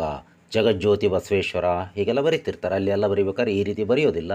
ಜೋ ಬರೆದು ಯವತ್ತು ಕೊಟ್ಬಿಡ್ತಾರೆ, ಇನ್ನೊಂದು ಜವತ್ತು ಕೊಡೋದೇ ಇಲ್ಲ. ಆದರೆ ಸರಿಯಾದ ಪ್ರಯೋಗ ಇದು ಶುತ್ವ ಸಂಧಿಯ ಉದಾಹರಣೆ. ಜಗತ್ ಪ್ಲಸ್ ಜ್ಯೋತಿ ಅನ್ನಬೇಕಾದಾಗ ಜೋ ಯಾಕೆ ಜ ಎಲ್ಲಿ ಎರಡು ಬರ್ತದೆ ಅಂದರೆ, ಇಲ್ಲಿರ್ತಕ್ಕಂಥ ಜ್ಯೋತಿ ಅನ್ನೋದರಲ್ಲಿ ಇರ್ತಕ್ಕಂಥ ಜ ಒಂದು, ಜಗತ್ ಅಂತ ಮೊದಲಿದೆಯಲ್ಲ ಪದ, ಅದರಲ್ಲಿ ಥ ಇದೆಯಲ್ಲ ಅದು ಕೂಡ ಜ ಆಗಿರ್ತದೆ ಇಲ್ಲಿ. ಆದ್ದರಿಂದ ಎರಡು ಜ ಬರ್ತವೆ, ಜಗತ್ ಪ್ಲಸ್ ಜ್ಯೋತಿ, ಜಗಜ್ಯೋತಿ. ಇನ್ನು ಮುಂದಿಂದು ಶರತ್ ಪ್ಲಸ್ ಚಂದ್ರ, ಶರತ್ಚಂದ್ರ ನೋಡಿ, ಛ ಬಂತು, ತ ಹೋಗಿ ಛ ಬಂತು, ಅಲ್ಲಿ ತ ಹೋಗಿ ಜ ಬಂದಿತ್ತು, ಅಂದರೆ ಚವರ್ಗ ಬರ್ತದೆ ಅಂತ. ಚವರ್ಗ ಅಥವಾ ಶ ಬಂದರೆ ಇಲ್ಲಿ ಶುತ್ವ ಸಂಧಿ ಅಂತೀವಿ. ಇದನ್ನು ಒಂದಿಷ್ಟು ಉದಾಹರಣೆಯನ್ನು ನೀವು ನೆನ್ಪಿಟ್ಕೊಂಡ್ರೆ ಸಾಕು, ಇದು ಹೆಚ್ಚು ಬಳಕೆ ಇಲ್ಲ. ಜಗಜ್ಯೋತಿ, ಮನಶ್ಚಂಚಲ, ಶರತ್ಚಂದ್ರ ಹೀಗೆ ಕೆಲವು ಉದಾಹರಣೆಗಳು ಇದರಲ್ಲಿ ಇರ್ತವೆ. ಇಷ್ಟು ತಿಳ್ಕೊಂಡ್ರೆ ಇದರಲ್ಲಿ ಸಾಕು. ಅಂದರೆ ಶುತ್ವ ಸಂಧಿಯಲ್ಲಿ ಶಕಾರ, ಸಕ್ಕೆ ಶಕಾರ ಬರ್ತದೆ, ಇಲ್ಲದ್ರೆ ಚವರ್ಗಾಕ್ಷರಗಳು ಚ ಚ ಜ ಜ ಬರ್ತವೆ. ಇಷ್ಟನ್ನು ನಾವು ತಿಳ್ಕೊಂಡ್ರೆ ಸಾಕಾಗ್ತದೆ. ಇನ್ನು ಮುಂದಿನ ಸಂಧಿ, ಇದು ಸ್ವಲ್ಪ ಹೆಚ್ಚಿಗೆ ಬಳಕೆ ಇರ್ತಕ್ಕಂಥ ಸಂಧಿ, ಅದು ಅನುನಾಸಿಕ ಸಂಧಿ. ಅನುನಾಸಿಕ ಸಂಧಿ ನಾನು ಹೇಳಿದೆ ಆರಂಭದಲ್ಲೇ ಲೋಪ ಸಂಧಿ ಆಗಮ ಸಂಧಿ ಹೇಳ್ಬೇಕಾದ್ರೆ ಹೇಳಿದೆ, ಕೆಲವು ಸಂಧಿಗಳ ಹೆಸರೇ ಆ ಸಂಧಿ ಕ್ರಿಯೆಯಲ್ಲಿ ಏನು ನಡೀತದೆ ಅಂತಕ್ಕಂಥದ್ದನ್ನು ಹೇಳ್ತವೆ. ಇಲ್ಲಿ ನೋಡಿ, ಅನುನಾಸಿಕ, ಅನು ಅಂದರೆ ಸಹಾಯ, ನಾಸಿಕ ಅಂದರೆ ಮೂಗು. ಮೂಗಿನ ಸಹಾಯ ಅಂದ ತಕ್ಷಣ ನಮಗೇನೋ ಗೊತ್ತಾಗ್ತದೆ, ಇದು ಮೂಗಿನ ಸಹಾಯದಿಂದ ಉಚ್ಚರಿಸಲ್ಪಡ್ತಕ್ಕಂಥ ಅಕ್ಷರಗಳಿಗೆ ಸಂಬಂಧಪಟ್ಟದ್ದು ಅಂತ. ಅನು ಅಂದರೆ ಸಹಾಯ, ನಾಸಿಕ ಅಂದರೆ ಮೂಗು. ಮೂಗಿನ ಸಹಾಯದಿಂದ ಉಚ್ಚರಿಸ್ತಕ್ಕಂಥವು ಅನುನಾಸಿಕ ಅಕ್ಷರಗಳು ಅಂತೇಳಿ ಕರಿತೀವಿ. ಅನುನಾಸಿಕ ಸಂಧಿ ಅಂದರೆ ಆ ಅಕ್ಷರಕ್ಕೆ ಸಂಬಂಧಪಟ್ಟಂಥ ಸಂಧಿ. ಇದು ಸಂಸ್ಕೃತ ವ್ಯಂಜನ ಸಂಧಿ. ವರ್ಗ ಪ್ರಥಮಾಕ್ಷರಗಳಾದ, ಈಗಾಗಲೇ ಹೇಳಿದ್ವಿ ವರ್ಗ ಪ್ರಥಮಾಕ್ಷರಗಳು ಯಾವುವು, ಕ ಚ ಟ ತ ಪ ವ್ಯಂಜನಗಳಿಗೆ ಯಾವುದೇ ಅನುನಾಸಿಕ ಅಕ್ಷರ ಎದುರಾದರೂ ಸಂಬಂಧಪಟ್ಟ ವರ್ಗದ ಅನುನಾಸಿಕ ಅಕ್ಷರವೇ ಆದೇಶವಾಗಿ ಬರುವುದೇ ಅನುನಾಸಿಕ ಸಂಧಿ. ಜಸ್ತ್ವ ಸಂಧಿಯನ್ನು ನೆನಪು ಮಾಡ್ಕೊಳ್ಳಿ. ಜಸ್ತ್ವ ಸಂಧಿಯಲ್ಲಿ ಏನು ಹೇಳಿದೆ ನಾವು, ವರ್ಗದ ಪ್ರಥಮಾಕ್ಷರಗಳಿಗೆ ವರ್ಗದ ಮೂರನೇ ಅಕ್ಷರಗಳು ಬರ್ತವೆ. ಕ ಚ ಟ ತ ಪಕ್ಕೆ ಗಜಡದ ಬ ಬರ್ತವೆ ಅಂತೇಳಿ. ಇಲ್ಲಿ ಮೂರನೇದರ ಬದಲು ಐದನೇ ಅಕ್ಷರ, ಕೊನೆಯ ಅಕ್ಷರಗಳು ಞ ಞ ಣ ನ ಮ ಇವು ಬರ್ತವೆ. ಅಂದರೆ ವರ್ಗದ ಪ್ರಥಮಾಕ್ಷರಗಳಿಗೆ ಯಾವುದೇ ಅನುನಾಸಿಕ ಅಕ್ಷರ ಎದುರಿಗೆ ಬಂದರೂ ಆ ವರ್ಗವು ತನ್ನ ಅನುನಾಸಿಕವನ್ನು ಪಡ್ಕೊಳ್ತದೆ. ಕ ಅಂದರೆ ಏನು ತಗೊಳ್ತದೆ, ಞ ತಗೊಳ್ತದೆ. ಛ ಅದು ತನ್ನ ಅನುನಾಸಿಕವನ್ನು ತೆಗೆದುಕೊಳ್ತದೆ. ಟ ಅದು ತನ್ನ ಅನುನಾಸಿಕವನ್ನು ಪಡ್ಕೊಳ್ತದೆ. ಹೇಗೆ ಉದಾಹರಣೆ ಮೂಲಕ ನೋಡೋಣ. ಈಗ ಇಲ್ಲಿ ನೋಡಿ, ವಾಕ್ ಪ್ಲಸ್ ಮಯ ವಾಂಗ್ಮಯ, ಷಟ್ ಪ್ಲಸ್ ಮುಖ ಷಣ್ಮುಖ, ಚಿತ್ ಪ್ಲಸ್ ಮಯ ಚಿನ್ಮಯ, ಅಪ್ ಪ್ಲಸ್ ಮಯ ಅಮ್ಮಯ. ಇಲ್ಲಿಯ ಉದಾಹರಣೆಗಳನ್ನು ಗಮನಿಸಿ. ವಾಕ್, ಈ ಕ ಇದೆಯಲ್ಲ, ಇದು ಕವರ್ಗದ ಮೊದಲನೇ ಅಕ್ಷರ. ಇದು ತನ್ನೆದುರಿಗೆ ಇನ್ನೊಂದು ಪ ವರ್ಗದ ಅನುನಾಸಿಕ ಅಕ್ಷರ ಬಂದದ್ದಕ್ಕೆ ಅದಕ್ಕೆ ಜೊತೆ ಮಾಡಲಿಕ್ಕೆ ತನ್ನ ವರ್ಗ, ತನ್ನ ಸ್ಥಾನವನ್ನು, ಈಗ ಮನೆಯಲ್ಲಿ ನಾವು ಯಾರೋ ಇಬ್ಬರು ಕೂತ್ಕೊಂಡಿರ್ತೀವಿ, ದೊಡ್ಡವ್ರು ಕೂತ್ಕೊಂಡಿರ್ತೀವಿ, ಯಾರೋ ಒಬ್ಬ ಸಣ್ಣ ಮಗು ಬಂದಾಗ ನಮ್ಮ ಮನೆಯಲ್ಲಿ ಒಂದು ಮಗು ಕರೆದು ನಾವು ಅವ್ರ ಜೊತೆ ಮಾತಾಡುವಂತ ಬಿಟ್ಟು ಎದ್ದು ಹೋಗೋದಿಲ್ವೇ, ಆ ರೀತಿ ಈ ಕ ತನ್ನ ಸ್ಥಾನವನ್ನು ತನ್ನ ವರ್ಗದ ಅನುನಾಸಿಕಕ್ಕೆ ಬಿಟ್ಟುಕೊಡ್ತದೆ. ಹಾಗಾಗಿ ವಾಂಗ್ಮಯ ಅನ್ನೋದರಲ್ಲಿ ಬಂದದ್ದೊಂದು ಮ ಇದೆ, ಅದೊಂದು ಅನುನಾಸಿಕ. ಈ ಕ ತನ್ನ ವರ್ಗದ ಅನುನಾಸಿಕವನ್ನು ಬಿಟ್ಟುಕೊಟ್ಟಿದೆ. ಹಾಗಾಗಿ 2 ಅನುನಾಸಿಕಗಳು ಇದಾವೆ ನೋಡಿ.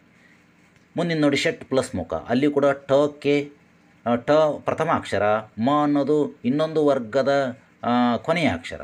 ಆ ಕೊನೆಯ ಅಕ್ಷರಕ್ಕೆ ಜೊತೆ ಮಾಡಲಿಕ್ಕೆ ಇದು ಟ ತನ್ನ ಸ್ಥಾನವನ್ನು ತನ್ನ ಅನುನಾಸಿಕ ಣಕ್ಕೆ ಬಿಟ್ಟುಕೊಟ್ಟಿದೆ. ಷಟ್ ಪ್ಲಸ್ ಮುಖ ಷಣ್ಮುಖ ಆಗಿದೆ. ಅದೇ ರೀತಿ ಚಿತ್ ಪ್ಲಸ್ ಮಯ, ಇಲ್ಲಿ ಥ ತನ್ನ ಸ್ಥಾನವನ್ನು ತನ್ನ ಅನುನಾಸಿಕವಾಗಿರ್ತಕ್ಕಂಥ ನಕ್ಕೆ ಬಿಟ್ಟುಕೊಟ್ಟಿದೆ. ಹಾಗಾಗಿ ಚಿನ್ಮಯ ಅಂತಕ್ಕಂಥದ್ದಾಗಿದೆ. ಇಲ್ಲಿ ಅಪ್ ಪ್ಲಸ್ ಮಯ ಅಮ್ಮಯ. ಇಲ್ಲಿ ಕೂಡ ವರ್ಗದ ಪ್ರಥಮಾಕ್ಷರ ಫ ತನ್ನ ಅನುನಾಸಿಕವಾಗಿರ್ತಕ್ಕಂತಹ ಮಕ್ಕೆ ತನ್ನ ಸ್ಥಾನವನ್ನು ಬಿಟ್ಟುಕೊಟ್ಟಿದೆ. ಹಾಗಾಗಿ ಅಪ್ ಪ್ಲಸ್ ಮಯ ಅಮ್ಮಯ. ನೋಡಿ ಮಕ್ 2 ಮಗಳಿದಾವೆ ಇಲ್ಲಿ. 2 ಮ ಅಂದರೆ ಈ ಪ ಒಂದು ಬಿಟ್ಟುಕೊಟ್ಟದೊಂದು, ಅದು ಬಂದು ಇದ್ದದ್ದೊಂದು.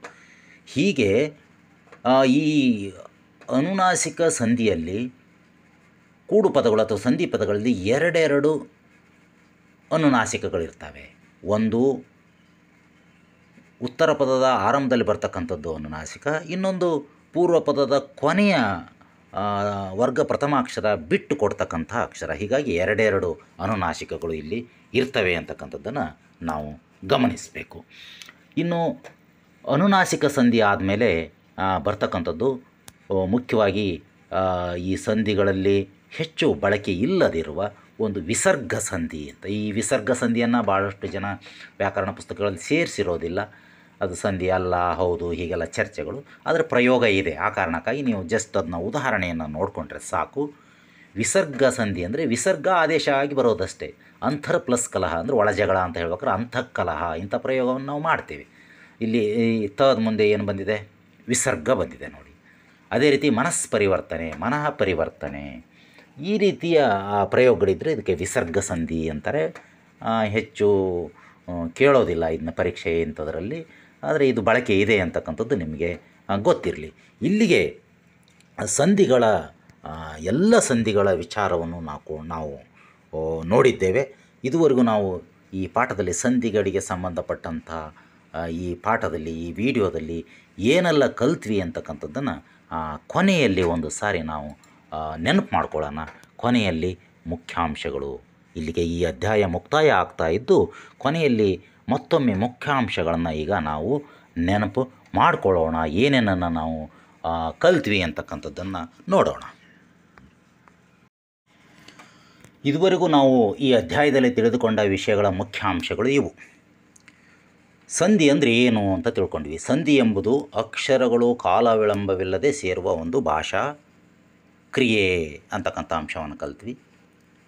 ಸಂಧಿ ಪ್ರಕ್ರಿಯೆಯಲ್ಲಿ ಯಾವ್ಯಾವ ಪದಗಳು ಬರ್ತವೆ, ಪಾರಿಭಾಷಿಕ ಪದಗಳು ಅಂತಕ್ಕಂಥದ್ದನ್ನು ನೋಡಿದ್ವಿ. ಸಂಧಿ ಪ್ರಕ್ರಿಯೆಯಲ್ಲಿ ಪೂರ್ವ ಪದ ಮತ್ತು ಉತ್ತರ ಪದ ಹಾಗೂ ಸಂಧಿ ಪದಗಳೆಂಬ 3 ರೀತಿಯ ಪದಗಳು ಇರುತ್ತವೆ ಅಂತಕ್ಕಂಥ ಅಂಶವನ್ನು ನೋಡಿದ್ವಿ. ಆಮೇಲೆ ಸಂಧಿಗಳ ಪ್ರಕಾರಗಳು ಅಂದರೆ ಸಂಧಿಗಳಲ್ಲಿ ಸಂಸ್ಕೃತ ಸಂಧಿ ಮತ್ತು ಕನ್ನಡ ಸಂಧಿ ಅಂಥೇಳಿ ಮುಖ್ಯವಾಗಿ 2 ಬಗೆ ಇರ್ತವೆ. ಈ 2ರಲ್ಲೂ ಮತ್ತೆ ಸ್ವರಸಂಧಿ ಮತ್ತು ವ್ಯಂಜನ ಸಂಧಿಗಳು ಅಂಥೇಳಿ ಉಪವಿಭಾಗಗಳು ಇರ್ತವೆ ಅಂತಕ್ಕಂಥ ಅಂಶವನ್ನು ಕೂಡ ನಾವು ನೋಡಿದ್ವಿ. ಆನಂತರ ಕನ್ನಡ ಪದಗಳು ಸೇರಿ ಆದರೆ ಅದು ಕನ್ನಡ ಸಂಧಿ, ಹಾಗೆ ಸಂಸ್ಕೃತ ಪದಗಳು ಸೇರಿ ಆದರೆ ಅದು ಸಂಸ್ಕೃತ ಸಂಧಿ ಅಂತಕ್ಕಂಥ ಅಂಶವನ್ನು ಕಲ್ತ್ವಿ. ಜೊತೆಗೆ ಸ್ವರಗಳ ಮಧ್ಯೆ ನಡೆದರೆ ಸ್ವರಸಂಧಿ, ಸಂಧಿ ಅನ್ನೋದು ಒಂದಾದರೂ ವ್ಯಂಜನ ಇದ್ದರೆ ಸಂಧಿ ಆಗುವಾಗ ಅದು ವ್ಯಂಜನ ಸಂಧಿ ಅಂತಕ್ಕಂಥ ಅಂಶವನ್ನು ನಾವು ಕಲ್ತ್ವಿ. ಹಾಗೆ ಕನ್ನಡದಲ್ಲಿ ಲೋಪ, ಆಗಮ ಮತ್ತು ಆದೇಶ ಅಂತಕ್ಕಂಥ 3 ಕನ್ನಡ ಸಂಧಿಗಳು ಇವೆ. ಜೊತೆಗೆ ಸವರ್ಣ ದೀರ್ಘ, ಗುಣ, ವೃದ್ಧಿ, ಎಣ್, ಜಸ್ತ್ವ, ಛುಸ್ತ, ಅನುನಾಸಿಕ ಮತ್ತು ವಿಸರ್ಗ ಎಂಬ 8 ಸಂಸ್ಕೃತ ಸಂಧಿಗಳು ಬಳಕೆಯಲ್ಲಿವೆ ಅಂತಕ್ಕಂಥದ್ದನ್ನು ನಾವು ಕಲ್ತ್ವಿ. ಮತ್ತು ಈ ಸಂಧಿಗಳು ಹೇಗೆಲ್ಲ ರಚನೆ ಆಗ್ತವೆ ಅಂತಕ್ಕಂಥ ಅಂಶವನ್ನು ನಾವು ಇದುವರೆಗೂ ಕಲ್ತ್ವಿ. ಈ ಪಾಠದ ಮುಖ್ಯಾಂಶಗಳು ಇವು. ಇನ್ನು ಈ ಪಾಠಕ್ಕೆ ಸಂಬಂಧಪಟ್ಟಂತಹ ಅಭ್ಯಾಸ ಚಟುವಟಿಕೆಗಳಿಗೆ ನಾವು ಪ್ರವೇಶ ಮಾಡೋಣ. ಯಾವುದೇ ಒಂದು ಪಾಠ, ಯಾವುದೇ ಒಂದು ವಿಡಿಯೋ ಇರ್ಬೋದು, ನೇರ ಪಾಠ ಇರ್ಬೋದು, ನಾವು ಏನು ಕಲ್ತ್ವಿ ಅಂತಕ್ಕಂಥದ್ದನ್ನು ಕೆಲವು ಅಭ್ಯಾಸ ಚಟುವಟಿಕೆಗಳನ್ನು ಮಾಡಿದಾಗ ನಮ್ಮ ಕಲಿಕೆ ಎಷ್ಟರ ಮಟ್ಟಿಗೆ ಅದು ಪ್ರಭಾವ ಆಗಿದೆ, ಪರಿಣಾಮ ಬೀರಿದೆ, ಪ್ರತಿಫಲ ನೀಡಿದೆ ಅಂತಕ್ಕಂಥದ್ದು ನಮಗೆ ಗೊತ್ತಾಗ್ತದೆ. ಇದು ವಿಡಿಯೋದ ಮೂಲಕ ಪಾಠ ಇರೋದರಿಂದ ನೀವೇ ಸ್ವಯಂ ಆ ಅಭ್ಯಾಸ ಚಟುವಟಿಕೆಗಳನ್ನು ಮಾಡಿ ಅದನ್ನ ನೀವು ಎಷ್ಟು ಕಲಿಕೆ ಆಗಿದೆ ಅಂತಕ್ಕಂಥದ್ದನ್ನು ನೀವೇ ನೋಡ್ಕೊಳ್ಬೇಕಾಗ್ತದೆ. ಅದಕ್ಕೆ ಕೆಲವು ಸೂಚನೆಗಳನ್ನು ನಾನು ಕೊಡ್ತೇನೆ. ಬನ್ನಿ ಈಗ ಅಭ್ಯಾಸ ಚಟುವಟಿಕೆಗಳಿಗೆ ನಾವು ಮುಂದುವರಿಯೋಣ. ಇದುವರೆಗೂ ಕಲಿತ ಈ ಅಧ್ಯಾಯದ ಅಂಶಗಳು ನಮಗೆ ಎಷ್ಟರ ಮಟ್ಟಿಗೆ ಅರ್ಥವಾಗಿದೆ ಎಂಬುದನ್ನು ತಿಳಿದುಕೊಳ್ಳಲು ಇಲ್ಲಿ ಕೆಲವು ಅಭ್ಯಾಸ ಚಟುವಟಿಕೆಗಳನ್ನು ನೀಡಲಾಗಿದೆ. ಈ ಅಭ್ಯಾಸ ಚಟುವಟಿಕೆಗಳಿಗೆ ಸಂಬಂಧಪಟ್ಟಂತೆ ಕೆಲವು ಸೂಚನೆಗಳಿದ್ದಾವೆ. ಬಹಳ ಸೂಕ್ಷ್ಮವಾಗಿ ಮತ್ತು ನೀವು ಬಹಳ ಗಮನ ಕೊಟ್ಟು ಈ ಸೂಚನೆಗಳನ್ನು ಗಮನಿಸಿ. ಒಂದನೇ ಸೂಚನೆ ಏನಪ್ಪ ಅಂದರೆ, ಈ ಅಭ್ಯಾಸ ಚಟುವಟಿಕೆಗಳ ನಂತರ ಅವುಗಳ ಉತ್ತರಗಳನ್ನು ಕೊನೆಯಲ್ಲಿ ಕೊಡಲಾಗಿದೆ. ಯಾಕೆ? ನಾನು ನೇರವಾಗಿ ನಿಮಗೆ ಹೇಳೋಕ್ಕೆ ಇರೋದಿಲ್ಲ, ನೀವು ಅದನ್ನ ಉತ್ತರ ನೋಡ್ಕೋಬೇಕಲ್ಲ ಎಷ್ಟರ ಮಟ್ಟಿಗೆ ಅಂತ. ಆದರೆ ಯಾವಾಗ ನೋಡಬೇಕು ಅಂತಕ್ಕಂಥದ್ದನ್ನು ಮುಂದಿನ ಸೂಚನೆಯನ್ನು ಗಮನಿಸಿ. ಆದರೆ ಯಾರೂ ಚಟುವಟಿಕೆಗಳನ್ನು ಮಾಡದೆ ಉತ್ತರ ವಿಭಾಗಕ್ಕೆ ಮುಂದುವರಿಯಬೇಡಿ. ಅಂದರೆ ಉತ್ತರ ಇದ್ದಾವೆ ಮುಂದೆ, ಯಾವ ಕಾರಣಕ್ಕೂ ನೋಡಬೇಡಿ. ಅಭ್ಯಾಸ ಚಟುವಟಿಕೆಗಳ ಉತ್ತರ ತಿಳಿಯದಿದ್ದರೆ ವಿಡಿಯೋ ಹಿಂದಕ್ಕೆ ಒಯ್ದು, ಮುಂದಕ್ಕೆ ಅಲ್ಲ, ನೋಡಿಕೊಂಡು ಬಂದು ಉತ್ತರಿಸಿರಿ. ಅಂದರೆ ಪ್ರಶ್ನೆಗಳಿದ್ದಾವೆ, ಆ ಪ್ರಶ್ನೆಗಳನ್ನು ನೀವು ಮಾಡ್ತಾ ಹೋಗಬೇಕು. ಮಾಡಿ ಆದ ಮೇಲೆ ಮಾಡಲಿಕ್ಕೆ ಗೊತ್ತಾಗಲಿಲ್ಲ ಅಂದರೆ ಮುಂದೆ ಹೋಗಿ ಉತ್ತರ ನೋಡೋದಲ್ಲ, ಹಿಂದಕ್ಕೆ ಹೋಗಿ ಪಾಠವನ್ನು ನೋಡಿಕೊಂಡು ಬಂದು ಉತ್ತರವನ್ನು ಬರೀರಿ. ನಾಲ್ಕನೇ ಸೂಚನೆ, ಎಲ್ಲ ಉತ್ತರಗಳನ್ನು ಬರೆದು ಆದ ನಂತರವೇ ವಿಡಿಯೋ ಮುಂದಕ್ಕೆ ಹೋಗಿ ಉತ್ತರವನ್ನು ಪರಿಶೀಲನೆ ಮಾಡಿಕೊಳ್ಳಿ. ಅಂದರೆ ಅಭ್ಯಾಸ ಚಟುವಟಿಕೆಗಳಿರ್ತಕ್ಕಂಥ ಎಲ್ಲ ಉತ್ತರಗಳನ್ನು ನೀವು ಸ್ವಯಂ ಬರಿಬೇಕು. ಬರೆದು ಆದಮೇಲೇ ಮುಂದಕ್ಕೆ ಹೋಗಬೇಕು. ನೆನಪಿಡಿ, ವಿಡಿಯೋದಲ್ಲಿ ನಿಲ್ಲಿಸಿ ಎಂಬ ಸಂದೇಶ ಕಂಡ ತಕ್ಷಣ ನಿಲ್ಲಿಸಿ. ಅಭ್ಯಾಸಗಳಿಗೆ ಉತ್ತರಿಸುವ ಕೆಲಸ ಮುಗಿದ ಮೇಲೆಯೇ ಅಲ್ಲಿಂದ ಮುಂದುವರಿಯಿರಿ. ಅಂದರೆ ಈಗ ಅಭ್ಯಾಸಗಳು ಶುರುವಾಗ್ತವೆ. ಆ ಅಭ್ಯಾಸಕ್ಕೆಲ್ಲವೂ ಕೂಡ ನೀವು ಉತ್ತರವನ್ನು ಬರಿತಾ ಹೋಗ್ರಿ. ಗೊತ್ತಾಗಲಿದ್ದರೆ ಹಿಂದಕ್ಕೆ ಹೋಗಿ, ಅದರ ಮುಂದಕ್ಕೆ ಹೋಗಬೇಡಿ. ನಿಲ್ಲಿಸಿ ಅಂತ ಹೇಳಿ ನಿಮಗೆ ಸ್ಕ್ರೀನ್ ಮೇಲೆ ಬಂದ ತಕ್ಷಣ ನೀವು ವಿಡಿಯೋವನ್ನು ಪಾಸ್ ಮಾಡಿ, ವಿಡಿಯೋವನ್ನು ನಿಲ್ಲಿಸಿ, ನಿಮ್ಮ ಉತ್ತರಗಳನ್ನೆಲ್ಲವೂ ಆಯಿತು ಅಂದಮೇಲೆ ಅಲ್ಲಿಂದ ಉತ್ತರ ಸೆಕ್ಷನ್ನಿಗೆ ಹೋಗಿ. ಇದು ನೀವು ಗಮನಿಸಬೇಕಂತ ಸೂಚನೆಗಳು. ಬನ್ನಿ ಈಗ ಅಭ್ಯಾಸಕ್ಕೆ ಮುಂದುವರಿಯೋಣ. ಅಭ್ಯಾಸ ಮೊದಲ ಒಂದು ರೀತಿಯ ಪ್ರಶ್ನೆಗಳು ಹೀಗಿದ್ದಾವೆ. ಈ ಮುಂದಿನ ಪ್ರಶ್ನೆಗಳಿಗೆ 4 ಆಯ್ಕೆಗಳನ್ನು ಕೊಟ್ಟಿದ್ದು ಸರಿಯಾದ ಆಯ್ಕೆಯಿಂದ ಉತ್ತರಿಸಿರಿ. ಇಲ್ಲಿ ಕೆಲವು ಪ್ರಶ್ನೆಗಳಿದ್ದಾವೆ, ಅವುಗಳಿಗೆ 4 ಆಯ್ಕೆಗಳನ್ನು ಕೊಟ್ಟಿದೆ. ಅದರಲ್ಲಿ ಒಂದು ಸರಿಯಾದ ಉತ್ತರ ಇರ್ತದೆ. ಅಂದರೆ ಮಲ್ಟಿಪಲ್ ಕ್ವಶನ್ಸು. ಅದು ಯಾವ ಉತ್ತರ ಅಂತಕ್ಕಂಥದ್ದನ್ನು ನೀವು ಮಾಡ್ತಾ ಹೋಗಿ. ನೋಡಿ, ಈಗ ಬಹು ಆಯ್ಕೆಯ ಪ್ರಶ್ನೆಗಳು ಬಂದವು. 1ನೇ ಪ್ರಶ್ನೆ, ಇದು ಒಂದು ಕನ್ನಡ ವ್ಯಂಜನ ಸಂಧಿ ಡ್ಯಾಶ್. ಇದು ಒಂದು ಕನ್ನಡ ವ್ಯಂಜನ ಸಂಧಿ. 4 ಆಪ್ಷನ್ ಇದೆ. ಗುಣಸಂಧಿ, ಆದೇಶ ಸಂಧಿ, ಲೋಪಸಂಧಿ, ಆಗಮ ಸಂಧಿ. ಇವುಗಳಲ್ಲಿ ಯಾವುದು ಕನ್ನಡ ವ್ಯಂಜನ ಸಂಧಿ ಅಂತಕ್ಕಂಥದ್ದನ್ನು ನೀವು ಅಲ್ಲಿ ಬರಿಬೇಕು. 2ನೆಯ ಪ್ರಶ್ನೆ, ಸಂಧಿ ಕಾರ್ಯದಲ್ಲಿ ಬರುವ ಪದ ಇದಲ್ಲ. ಸಂಧಿ ಕಾರ್ಯದಲ್ಲಿ ಯಾವ ಪದಗಳು ಬರ್ತವೆ ಅಂತಕ್ಕಂಥದ್ದನ್ನು ಹೇಳಿದೆ. ಮಧ್ಯಪದ, ಪೂರ್ವಪದ, ಸಂಧಿಪದ, ಉತ್ತರ ಪದ. ಸಂಧಿ ಕಾರ್ಯದಲ್ಲಿ ಬರ್ತಕ್ಕಂಥ ಒಂದು ಪಾರಿಭಾಷಿಕ ಪದ ಯಾವುದು ಅಲ್ಲ ಅಂತಕ್ಕಂಥದ್ದು ಉತ್ತರ ಅಲ್ಲಿ ಬರೀರಿ. 3ನೇದು, ಅಕ್ಷರ ಬಿಟ್ಟು ಹೋಗುವ ಸಂಧಿ ಡ್ಯಾಶ್. ಲೋಪಸಂಧಿ, ಆಗಮ ಸಂಧಿ, ಆದೇಶ ಸಂಧಿ, ಸವರ್ಣ ದೀರ್ಘ ಸಂಧಿ. ಇದರಲ್ಲಿ ಯಾವುದು ಅಕ್ಷರ ಬಿಟ್ಟು ಹೋಗುವ ಸಂಧಿ ಅಂತಕ್ಕಂಥದ್ದನ್ನು ಬರೀರಿ. 4ನೇದು, ಒಂದೇ ರೀತಿಯ ಸ್ವರಗಳು ಎದುರು ಬದುರು ಆಗುವ ಸಂಧಿ. ಒಂದೇ ರೀತಿಯ ಸ್ವರಗಳು ಎದುರು ಬದುರು, ಪೂರ್ವಪದ, ಉತ್ತರ ಪದ, ಹಾಗೆ ಎದುರು ಬದುರು ಆಗುವ ಸಂಧಿ ಯಾವುದು? ಎಣ್ಸಂಧಿ, ಗುಣಸಂಧಿ, ವೃದ್ಧಿ ಸಂಧಿ, ಸವರ್ಣ ದೀರ್ಘ ಸಂಧಿ. 5ನೇ ಪ್ರಶ್ನೆ, ಐ ಮತ್ತು ಔ ಅಕ್ಷರಗಳು ಆದೇಶವಾಗಿ ಬರುವ ಸಂಧಿ. ಅಂದರೆ ಕೂಡಿಸಿ ಬರೆದಾಗ, ಸಂಧಿ ಪದ ಮಾಡಿದಾಗ ಈ 2 ಅಕ್ಷರಗಳು ಬರ್ತಕ್ಕಂಥ ಸಂಧಿ ಯಾವುದು? ವಿಸರ್ಗ ಸಂಧಿ, ಎಣ್ಸಂಧಿ, ವೃದ್ಧಿ ಸಂಧಿ, ಆದೇಶ ಸಂಧಿ. ಇವುಗಳಲ್ಲಿ ಯಾವುದು ಅಂತಕ್ಕಂಥದ್ದನ್ನು ನೀವು ಬರಿಬೇಕಾಗ್ತದೆ. ಇನ್ನು 6ನೇದು, ಮಾತಿಲ್ಲ ಕಥೆ ಇಲ್ಲ. ಈ ಎರಡು ಪದಗಳಲ್ಲಿ ಆಗಮ ಸಂಧಿಗೆ ಉದಾಹರಣೆ ಡ್ಯಾಶ್. ಅಂದರೆ ಎರಡು ಪದಗಳಿದ್ದಾವೆ ಇಲ್ಲಿ, ಸಂಧಿ ಪದಗಳು. ಮಾತಿಲ್ಲ, ಕಥೆ ಇಲ್ಲ. ಈ ಎರಡು ಪದಗಳಲ್ಲಿ ಆಗಮ ಸಂಧಿಗೆ ಉದಾಹರಣೆ ಯಾವುದು? ಮೊದಲನೆಯದು. ಇನ್ನೊಂದು ಆಪ್ಷನ್ ಎರಡನೇದು. ಈ ಮೂರನೇ ಆಪ್ಷನ್ ನೋಡಿ, ಎರಡೂ ಹೌದು. ನಾಲ್ಕನೇ ಆಪ್ಷನ್ ಎರಡೂ ಅಲ್ಲ. ಯಾವುದು ಸರಿಯಾದ ಉತ್ತರ ಅಂತಕ್ಕಂಥದ್ದನ್ನು, ಎರಡು ಸರಿ ಅನ್ನಂಕೊಂಡ್ರೆ ಅತೀ ಸರಿಯಾಗಿದ್ದು ಯಾವುದು ಅಂತಂದು ನೀವು ಬರಿಬೇಕಾಗ್ತದೆ. ಶಿವಾಲಯ ಎಂಬ ಪದವು ಈ ಸಂಧಿಗೆ ಉದಾಹರಣೆಯಾಗಿದೆ. ಏಳನೇ ಪ್ರಶ್ನೆ.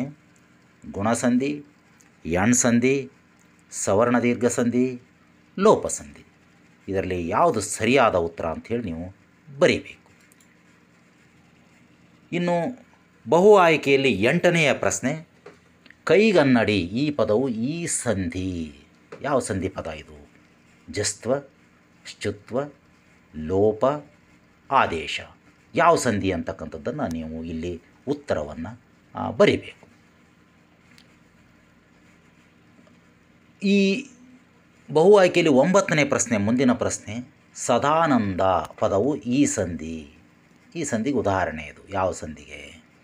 ಅನುನಾಸಿಕ, ವಿಸರ್ಗ ಸಂಧಿ, ಸವರ್ಣ ದೀರ್ಘ ಸಂಧಿ, ಜಸ್ತ್ವ ಸಂಧಿ.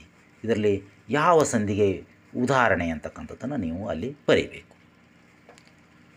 10ನೆಯದು ಮತ್ತು ಈ ವಿಭಾಗದಲ್ಲಿ ಕೊನೆಯ ಪ್ರಶ್ನೆ. ಇವುಗಳಲ್ಲಿ ಗುಣಸಂಧಿಗೆ ಉದಾಹರಣೆಯಾಗುವ ಪದಗಳು ಯಾವುದು ಪದ? ವಾರ್ಷಿಕೋತ್ಸವ, ದೇವೇಂದ್ರ. ಎರಡೂ ಹೌದು, ಎರಡೂ ಅಲ್ಲ.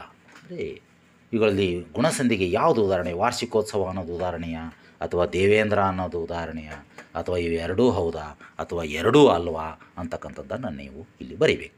ಈ 10 ಪ್ರಶ್ನೆಗಳು ನಿಮಗೆ ಮಲ್ಟಿಪಲ್ ಅಂದರೆ ಬಹು ಆಯ್ಕೆಯ ಪ್ರಶ್ನೆಗಳಿರ್ತವೆ. ಇವುಗಳಿಗೆ ಉತ್ತರವನ್ನು ನೀವು ಬರಿಬೇಕು. ನಾನು ಈಗಾಗಲೇ ಮೊದಲೇ ಹೇಳಿದ್ದೀನಿ, ಉತ್ತರ ಗೊತ್ತಾಗಲಿದ್ದರೆ ಮುಂದಕ್ಕೆ ಹೋಗಿ ಉತ್ತರ ನೋಡಬಾರ್ದು, ಹಿಂದೆ ಹೋಗಿ ನೀವು ಅಭ್ಯಾಸ ಮಾಡಿ ಉತ್ತರವನ್ನು ಬರೀಬೇಕು. ಇನ್ನು 2ನೇ ರೀತಿಯ ಪ್ರಶ್ನೆಗಳು ಹೇಗಿದಾವೆ ನೋಡಿ. ಈ ಮುಂದಿನ ಪದಗಳನ್ನು ವಿಸ್ತರಿಸಿ ಬರೆದು ಸಂಧಿಯನ್ನು ತಿಳಿಸಿರಿ. ಸಂಧಿಯ ಹೆಸರನ್ನು ಬರೀಬೇಕು. ವಿಸ್ತರಿಸಿ ಬರೀಬೇಕು, ಬಿಡಿಸಿ ಬರೆದು ಆ ಸಂಧಿಯ ಹೆಸರನ್ನು ಬರೀಬೇಕು. ಆ ಪದಗಳು ಯಾವುವು ಅಂತಕ್ಕಂಥದ್ದನ್ನು ನೋಡೋಣ. ಚಂದ್ರೋದಯ, ನಾಗೇಶ, ಗೌರೀಶ, ಉನ್ಮಾದ, ಪಂಚೇಂದ್ರಿಯ, ಅಲ್ಲೊಂದು, ಪುಷ್ಪೌಷಧ, ಗೊನೆಯಾಗಿ, ಅತ್ಯುತ್ತಮ, ನುಡಿಗಟ್ಟು, ಸದ್ಭಾವನೆ, ಲಿಂಗೈಕ್ಯ, ಸಿಂಹಾಸನ, ಸುಭಾಷ್ಚಂದ್ರ, ಮನ್ವಾದಿ, ಸಂಧ್ಯಕ್ಷರ, ಚಿದಾನಂದ, ಪಿತ್ರಾಗ್ನೇ, ಚಿದಾನಂದ, ನರೇಂದ್ರ, ಮೇರೆದಪ್ಪು, ಮೇಲೆತ್ತು, ಮಳೆಗಾಲ.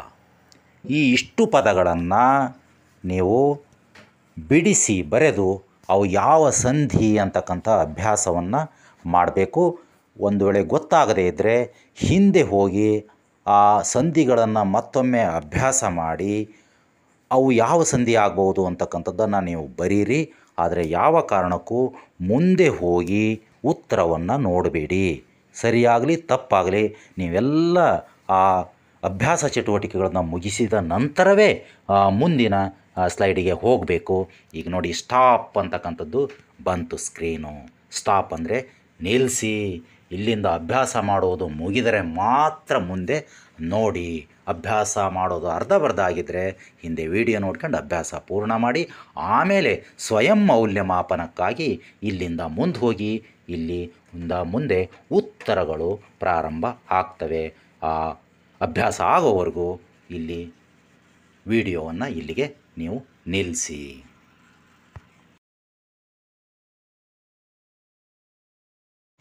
ಈಗ ನಿಮ್ಮ ಅಭ್ಯಾಸದ ಚಟುವಟಿಕೆಗಳು ಎಲ್ಲವನ್ನು ಕೂಡ ನೀವು ಮಾಡಿದಿರಿ ಅಂತ ತಿಳ್ಕೊಂಡು ಈಗ ಉತ್ತರದ ಭಾಗಕ್ಕೆ ಹೋಗೋಣ ಬನ್ನಿ.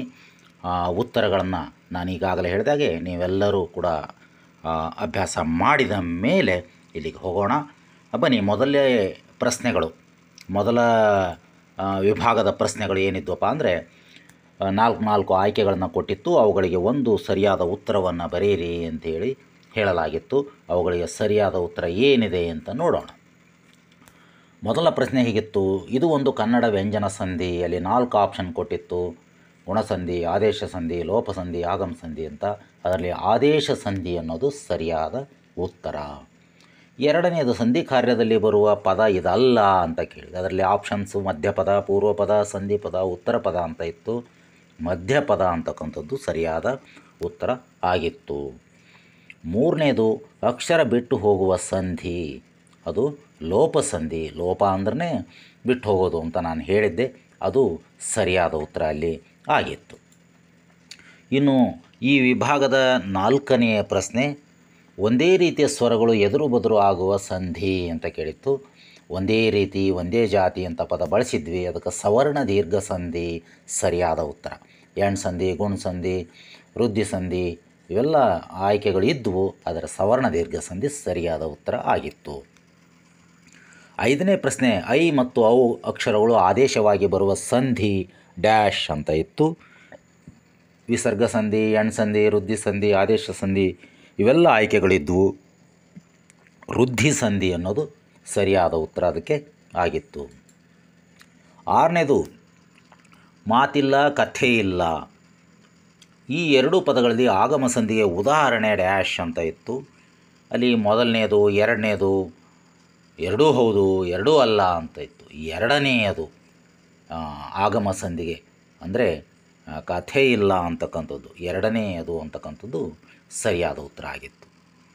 ಇನ್ನು 7ನೇ ಪ್ರಶ್ನೆ: ಶಿವಾಲಯ ಎಂಬ ಪದವು ಈ ಸಂಧಿಗೆ ಉದಾಹರಣೆಯಾಗಿದೆ ಅಂತ ಇತ್ತು. ಆಯ್ಕೆಗಳು ಗುಣಸಂಧಿ, ಎಣ್ ಸಂಧಿ, ಸವರ್ಣ ದೀರ್ಘ ಸಂಧಿ, ಲೋಪಸಂಧಿ ಅಂತ ಇತ್ತು. ಅದರಲ್ಲಿ ಸರಿಯಾದ ಉತ್ತರ ಸವರ್ಣ ದೀರ್ಘ ಸಂಧಿ ಅನ್ನೋದು ಆಗಿತ್ತು. ಇನ್ನು 8ನೇ ಪ್ರಶ್ನೆ: ಕೈಗನ್ನಡಿ ಈ ಪದವು ಈ ಸಂಧಿ ಅಂತ ಇತ್ತು. ಜಸ್ತ್ವ, ಚುಸ್ತ್ವ, ಲೋಪ, ಆದೇಶ ಇತ್ತು. ಆದೇಶ ಸಂಧಿ ಅನ್ನೋದು ಸರಿಯಾದ ಉತ್ತರ ಆಗಿತ್ತು. ಸದಾನಂದ ಪದವು ಈ ಸಂಧಿ. ಅನುನಾಸಿಕ, ವಿಸರ್ಗ, ಸವರ್ಣದೀರ್ಘ, ಜಸ್ತ್ವ ಇವೆಲ್ಲವೂ ಕೂಡ ಅಲ್ಲಿ ಆಯ್ಕೆಗಳಿದ್ದವು. ಜಸ್ತ್ವ ಸಂಧಿ ಅಂತಕ್ಕಂಥದ್ದು ಸರಿಯಾದ ಉತ್ತರ ಆಗಿತ್ತು. ಇನ್ನು ಈ ಬಹು ಆಯ್ಕೆಯ ಪ್ರಶ್ನೆಗಳಲ್ಲಿ ಕೊನೆಯ ಪ್ರಶ್ನೆ: ಇವುಗಳಲ್ಲಿ ಗುಣಸಂಧಿಗೆ ಉದಾಹರಣೆಯಾಗುವ ಪದ ಅಂತ ಇತ್ತು. ವಾರ್ಷಿಕೋತ್ಸವ, ದೇವೇಂದ್ರ ಎರಡೂ ಹೌದು ಎರಡೂ ಅಲ್ಲ. ಇಲ್ಲಿ ಎರಡೂ ಹೌದು ಅನ್ನೋದು ಸರಿಯಾದ ಉತ್ತರ. ವಾರ್ಷಿಕೋತ್ಸವ ಅಂತ ಬರೆದರೆ ಅದು ಉತ್ತರ ಸರಿ ಇದ್ದರೂ ಕೂಡ ಅಲ್ಲಿ ಆಯ್ಕೆಯ ದೃಷ್ಟಿಯಿಂದ ಅತ್ಯಂತ ಸರಿಯಾದ ಉತ್ತರ ಎರಡೂ ಹೌದು. ಅಂದರೆ ವಾರ್ಷಿಕೋತ್ಸವ ಅನ್ನೋದು ಕೂಡ ಮತ್ತು ದೇವೇಂದ್ರ ಇವೆರಡೂ ಕೂಡ ಅಲ್ಲಿ ಉದಾಹರಣೆ ಆಗೋದ್ರಿಂದ ಎರಡೂ ಹೌದು ಅಂತಕ್ಕಂಥದ್ದನ್ನು ಬರೀಬೇಕು. ಇನ್ನು ಇನ್ನೊಂದು ರೀತಿಯ ಪ್ರಶ್ನೆಗಳಿದ್ವು ಅಲ್ಲಿ ಅಭ್ಯಾಸದಲ್ಲಿ. ಮುಂದಿನ ಪದಗಳನ್ನು ವಿಸ್ತರಿಸಿ ಬರೆದು ಸಂಧಿ ಹೆಸರನ್ನು ತಿಳಿಸ್ರಿ ಅಂತ. ಆ ವಿಭಾಗದ ಪ್ರಶ್ನೆಗಳ ಉತ್ತರಗಳು ಹೇಗೆ, ಎಷ್ಟು ಸರಿಯಾಗಿದಾವೆ ಅನ್ನೋದನ್ನು ಚೆಕ್ ಮಾಡ್ಕೊಳ್ಳಿ. ಬನ್ನಿ ಹೋಗೋಣ ಉತ್ತರದ ವಿಭಾಗಕ್ಕೆ. ಚಂದ್ರೋದಯ ಅನ್ನೋ ಪದ ಇತ್ತು. ಅದು ಚಂದ್ರ ಪ್ಲಸ್ ಉದಯ ಗುಣಸಂಧಿ ಅಂಥೇಳಿ ತಾವು ಬರಿಬೇಕಾಗಿ. ನಾಗೇಶ, ನಾಗ ಪ್ಲಸ್ ಈಶ ನಾಗೇಶ ಆಗುತ್ತೆ, ಅದು ಗುಣಸಂಧಿ. ಗೌರೀಶ, ಗೌರಿ ಪ್ಲಸ್ ಈಶ ಇದು ಸವರ್ಣ ದೀರ್ಘ ಸಂಧಿ. ಉನ್ಮಾದ, ಉತ್ ಪ್ಲಸ್ ಮಾದ ಉನ್ಮಾದ ಇದು ಅನುನಾಸಿಕ ಸಂಧಿ. ಪಂಚೇಂದ್ರಿಯ, ಪಂಚ ಪ್ಲಸ್ ಇಂದ್ರಿಯಗಳು ಪಂಚೇಂದ್ರಿಯಗಳು ಅಥವಾ ಪಂಚೇಂದ್ರಿಯ ಅಂದರೆ ಪಂಚ ಪ್ಲಸ್ ಇಂದ್ರಿಯ ಅಷ್ಟೇ ಬರೀಬೇಕು. ಪಂಚೇಂದ್ರಿಯ ಗುಣಸಂಧಿ. ಅಲ್ಲೊಂದು, ಅಲ್ಲಿ ಪ್ಲಸ್ ಒಂದು ಅಲ್ಲೊಂದು ಇದು ಲೋಪಸಂಧಿ. ಪುಷ್ಪೌಷಧ, ಪುಷ್ಪ ಪ್ಲಸ್ ಔಷಧ ಪುಷ್ಪೌಷಧ ಇದು ವೃದ್ಧಿ ಸಂಧಿ. ಗೊನೆಯಾಗಿ, ಗೊನೆ ಪ್ಲಸ್ ಆಗಿ ಗೊನೆಯಾಗಿ ಆಗಮ ಸಂಧಿ. ಅತ್ಯುತ್ತಮ, ಅತಿ ಪ್ಲಸ್ ಉತ್ತಮ ಎಣ್ ಸಂಧಿ. ನುಡಿಗಟ್ಟು, ನುಡಿ ಪ್ಲಸ್ ಕಟ್ಟು ನುಡಿಗಟ್ಟು ಆದೇಶ ಸಂಧಿ. ಸದ್ಭಾವನೆ, ಸತ್ ಪ್ಲಸ್ ಭಾವನೆ ಸದ್ಭಾವನೆ ಜಸ್ತ್ವ ಸಂಧಿ. ಲಿಂಗೈಕ್ಯ, ಲಿಂಗ ಪೈ ಪ್ಲಸ್ ಐಕ್ಯ ಲಿಂಗೈಕ್ಯ ವೃದ್ಧಿ ಸಂಧಿ. ಸಿಂಹಾಸನ, ಸಿಂಹ ಪ್ಲಸ್ ಆಸನ ಸಿಂಹಾಸನ ಸವರ್ಣ ದೀರ್ಘ ಸಂಧಿ. ಸುಭಾಷ್ ಚಂದ್ರ, ಸುಭಾಷ್ ಪ್ಲಸ್ ಚಂದ್ರ ಸುಭಾಷ್ ಚಂದ್ರ, ಇದು ಶ್ಚುತ್ವ ಸಂಧಿ. ಮನ್ವಾದಿ, ಮನು ಪ್ಲಸ್ ಆದಿ ಮನ್ವಾದಿ, ಇದು ಎಣ್ ಸಂಧಿ. ಸಂಧ್ಯಕ್ಷರ, ಸಂಧಿ ಪ್ಲಸ್ ಅಕ್ಷರ ಸಂಧ್ಯಕ್ಷರ, ಎಣ್ ಸಂಧಿ. ಇನ್ನು ಚಿದಾನಂದ, ಚಿತ್ ಪ್ಲಸ್ ಆನಂದ ಚಿದಾನಂದ. ಪಿತ್ರಾಗ್ನೆ, ಪಿತೃ ಪ್ಲಸ್ ಆಜ್ಞೆ ಪಿತ್ರಾಗ್ನೆ, ಎಣ್ ಸಂಧಿ. ಮತ್ತೊಮ್ಮೆ ಚಿದಾನಂದ ಬಂದಿದೆ, ಅದು ರಿಪೀಟ್ ಆಗಿದೆ. ಚಿದಾನಂದ ಚಿತ್ತಾನಂದ ಚಿದಾನಂದ, ಅದು ಜಸ್ತ್ವ ಸಂಧಿ. ನರೇಂದ್ರ, ನರ ಪ್ಲಸ್ ಇಂದ್ರ ನರೇಂದ್ರ, ಇದು ಗುಣಸಂಧಿ. ಮೇರೆ ಪ್ಲಸ್ ತಪ್ಪು ಮೇರೆದಪ್ಪು, ಇದು ಆದೇಶ ಸಂಧಿ. ಮೇಲೆ ಪ್ಲಸ್ ಎತ್ತು ಮೇಲೆತ್ತು, ಲೋಪಸಂಧಿ. ಮಳೆ ಪ್ಲಸ್ ಕಾಲ ಮಳೆಗಾಲ, ಇದು ಮುಂದೇನೋ ಮಳೆಗಾಲ ಆಗಿದೆ, ಇದನ್ನು ನೀವು ಆದೇಶ ಸಂಧಿ ಅಂತ 23ನೇದು ಇದೆಯಲ್ಲ, ಮಳೆ ಪ್ಲಸ್ ಕಾಲ ಮಳೆಗಾಲ ಆಗಿದೆ, ಕೂಡಿಸಿ ಬರೋದು ಈ ಕಡೆಗಿತ್ತು, ಅಲ್ಲಿ ಸಂಧಿ ಹೆಸರು ಬರೀಬೇಕಾಯಿತು, ತಪ್ಪಾಗಿದೆ. ಅದನ್ನು ನೀವು ಮಳೆಗಾಲ ಅಲ್ಲಿ ಆದೇಶ ಸಂಧಿ ಅಂಥೇಳಿ ನೀವು ಅದನ್ನ ಬರ್ಕೋಬೇಕು. ಈಗ ನಿಮ್ಮ ಉತ್ತರಗಳನ್ನು ನೀವು ಚೆಕ್ ಮಾಡಿ ಎಷ್ಟು ಉತ್ತರಗಳು ಸರಿಯಾಗಿದೆ ಅಂತಕ್ಕಂಥದ್ದನ್ನು ನೀವು ಸಂಧಿ ಅಂದರೆ ಮಲ್ಟಿಪಲ್ ಚಾಯ್ಸ್ನಲ್ಲಿ ಎಷ್ಟು ಸರಿಯಾಗಿದೆ ಮತ್ತು ಸಂಧಿ ಬಿಡಿಸೋದ್ರಲ್ಲಿ ಎಷ್ಟು ಸರಿಯಾಗಿದೆ ಅಂತಕ್ಕಂಥದ್ದನ್ನು ನೀವು ಸ್ವಯಂ ಮೌಲ್ಯಮಾಪನ ಮಾಡ್ಕೊಳ್ಳಿ. ಜೊತೆಗೆ ಕಾಮೆಂಟ್ ಬಾಕ್ಸ್ನಲ್ಲಿ ಕೂಡ ನೀವು ನಿಮ್ಮ ಉತ್ತರ ಎಷ್ಟು ಸರಿ ಆಯಿತು ಅನ್ನೋದನ್ನು ಹಾಕಿ. ಇಲ್ಲಿಗೆ ಈ ಅಧ್ಯಾಯ ಮುಕ್ತಾಯ ಆಗ್ತಾಯಿದೆ. ನಿಮ್ಮೆಲ್ಲರಿಗೂ ಕೂಡ ಇಷ್ಟೊಂದು ದೊಡ್ಡ ದೀರ್ಘವಾಗಿರ್ತಕ್ಕಂಥ ವಿಡಿಯೋವನ್ನು ನೀವೆಲ್ಲರೂ ಕೂಡ ಬಹಳ ತಾಳ್ಮೆಯಿಂದ ಆಲಿಸಿದ್ದೀರಿ. ನಿಮಗೆ ಸಂಧಿಗಳ ಬಗ್ಗೆ ಒಂದು ಸ್ಪಷ್ಟವಾದ ತಿಳಿವಳಿಕೆ ಬಂತು ಅಂಥೇಳಿ ನಾನು ಅಂದ್ಕೊಂಡಿದ್ದೇನೆ. ಒಂದು ಸಾರಿ ನೋಡಿದರೆ ಇದು ದೊಡ್ಡ ವಿಡಿಯೋ ಆಗಿರೋದ್ರಿಂದ ಒಂದು ಸಾರಿಗೆ ನಿಮಗೆ ಒಂದು ಪರ್ಫೆಕ್ಟ್ನೆಸ್ ಅನ್ನೋದು ಬರೋದಿಲ್ಲ, ಪರಿಪೂರ್ಣತೆ ಅನ್ನೋದು ಬರೋದಿಲ್ಲ.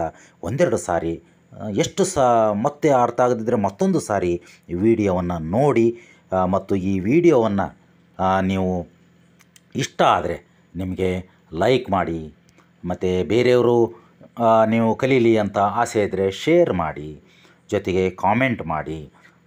ಜೊತೆಗೆ ಈ ವಿಡಿಯೋವನ್ನು ನೀವು ನಿಮ್ಮ ಆಪ್ತರಿಗೆ ವಾಟ್ಸಪ್ ಮೂಲಕ ಅಥವಾ ಬೇರೆ ಬೇರೆ ಮೂಲಕವನ್ನು ಕಳಿಸಿಕೊಟ್ಟು ಅವರು ಕೂಡ ಈ ಸಂಧಿ ಈ ಅಧ್ಯಾಯವನ್ನು ಸರಿಯಾಗಿ ಕಲೀಲಿಕ್ಕೆ ಅವ್ರಿಗೂ ಕೂಡ ಅವಕಾಶವನ್ನು ಮಾಡಿಕೊಡಿ ಅಂತ ಹೇಳಿ ನನ್ನ ಈ ಅಧ್ಯಾಯವನ್ನು ಸಂಧಿಗಳು ಅಂತಕ್ಕಂಥ ಈ ಅಧ್ಯಾಯವನ್ನು ವ್ಯಾಕರಣದ ಈ ಅಧ್ಯಾಯವನ್ನು ಇಲ್ಲಿಗೆ ಮುಕ್ತಾಯಗೊಳಿಸ್ತಾ ಇದ್ದೇನೆ.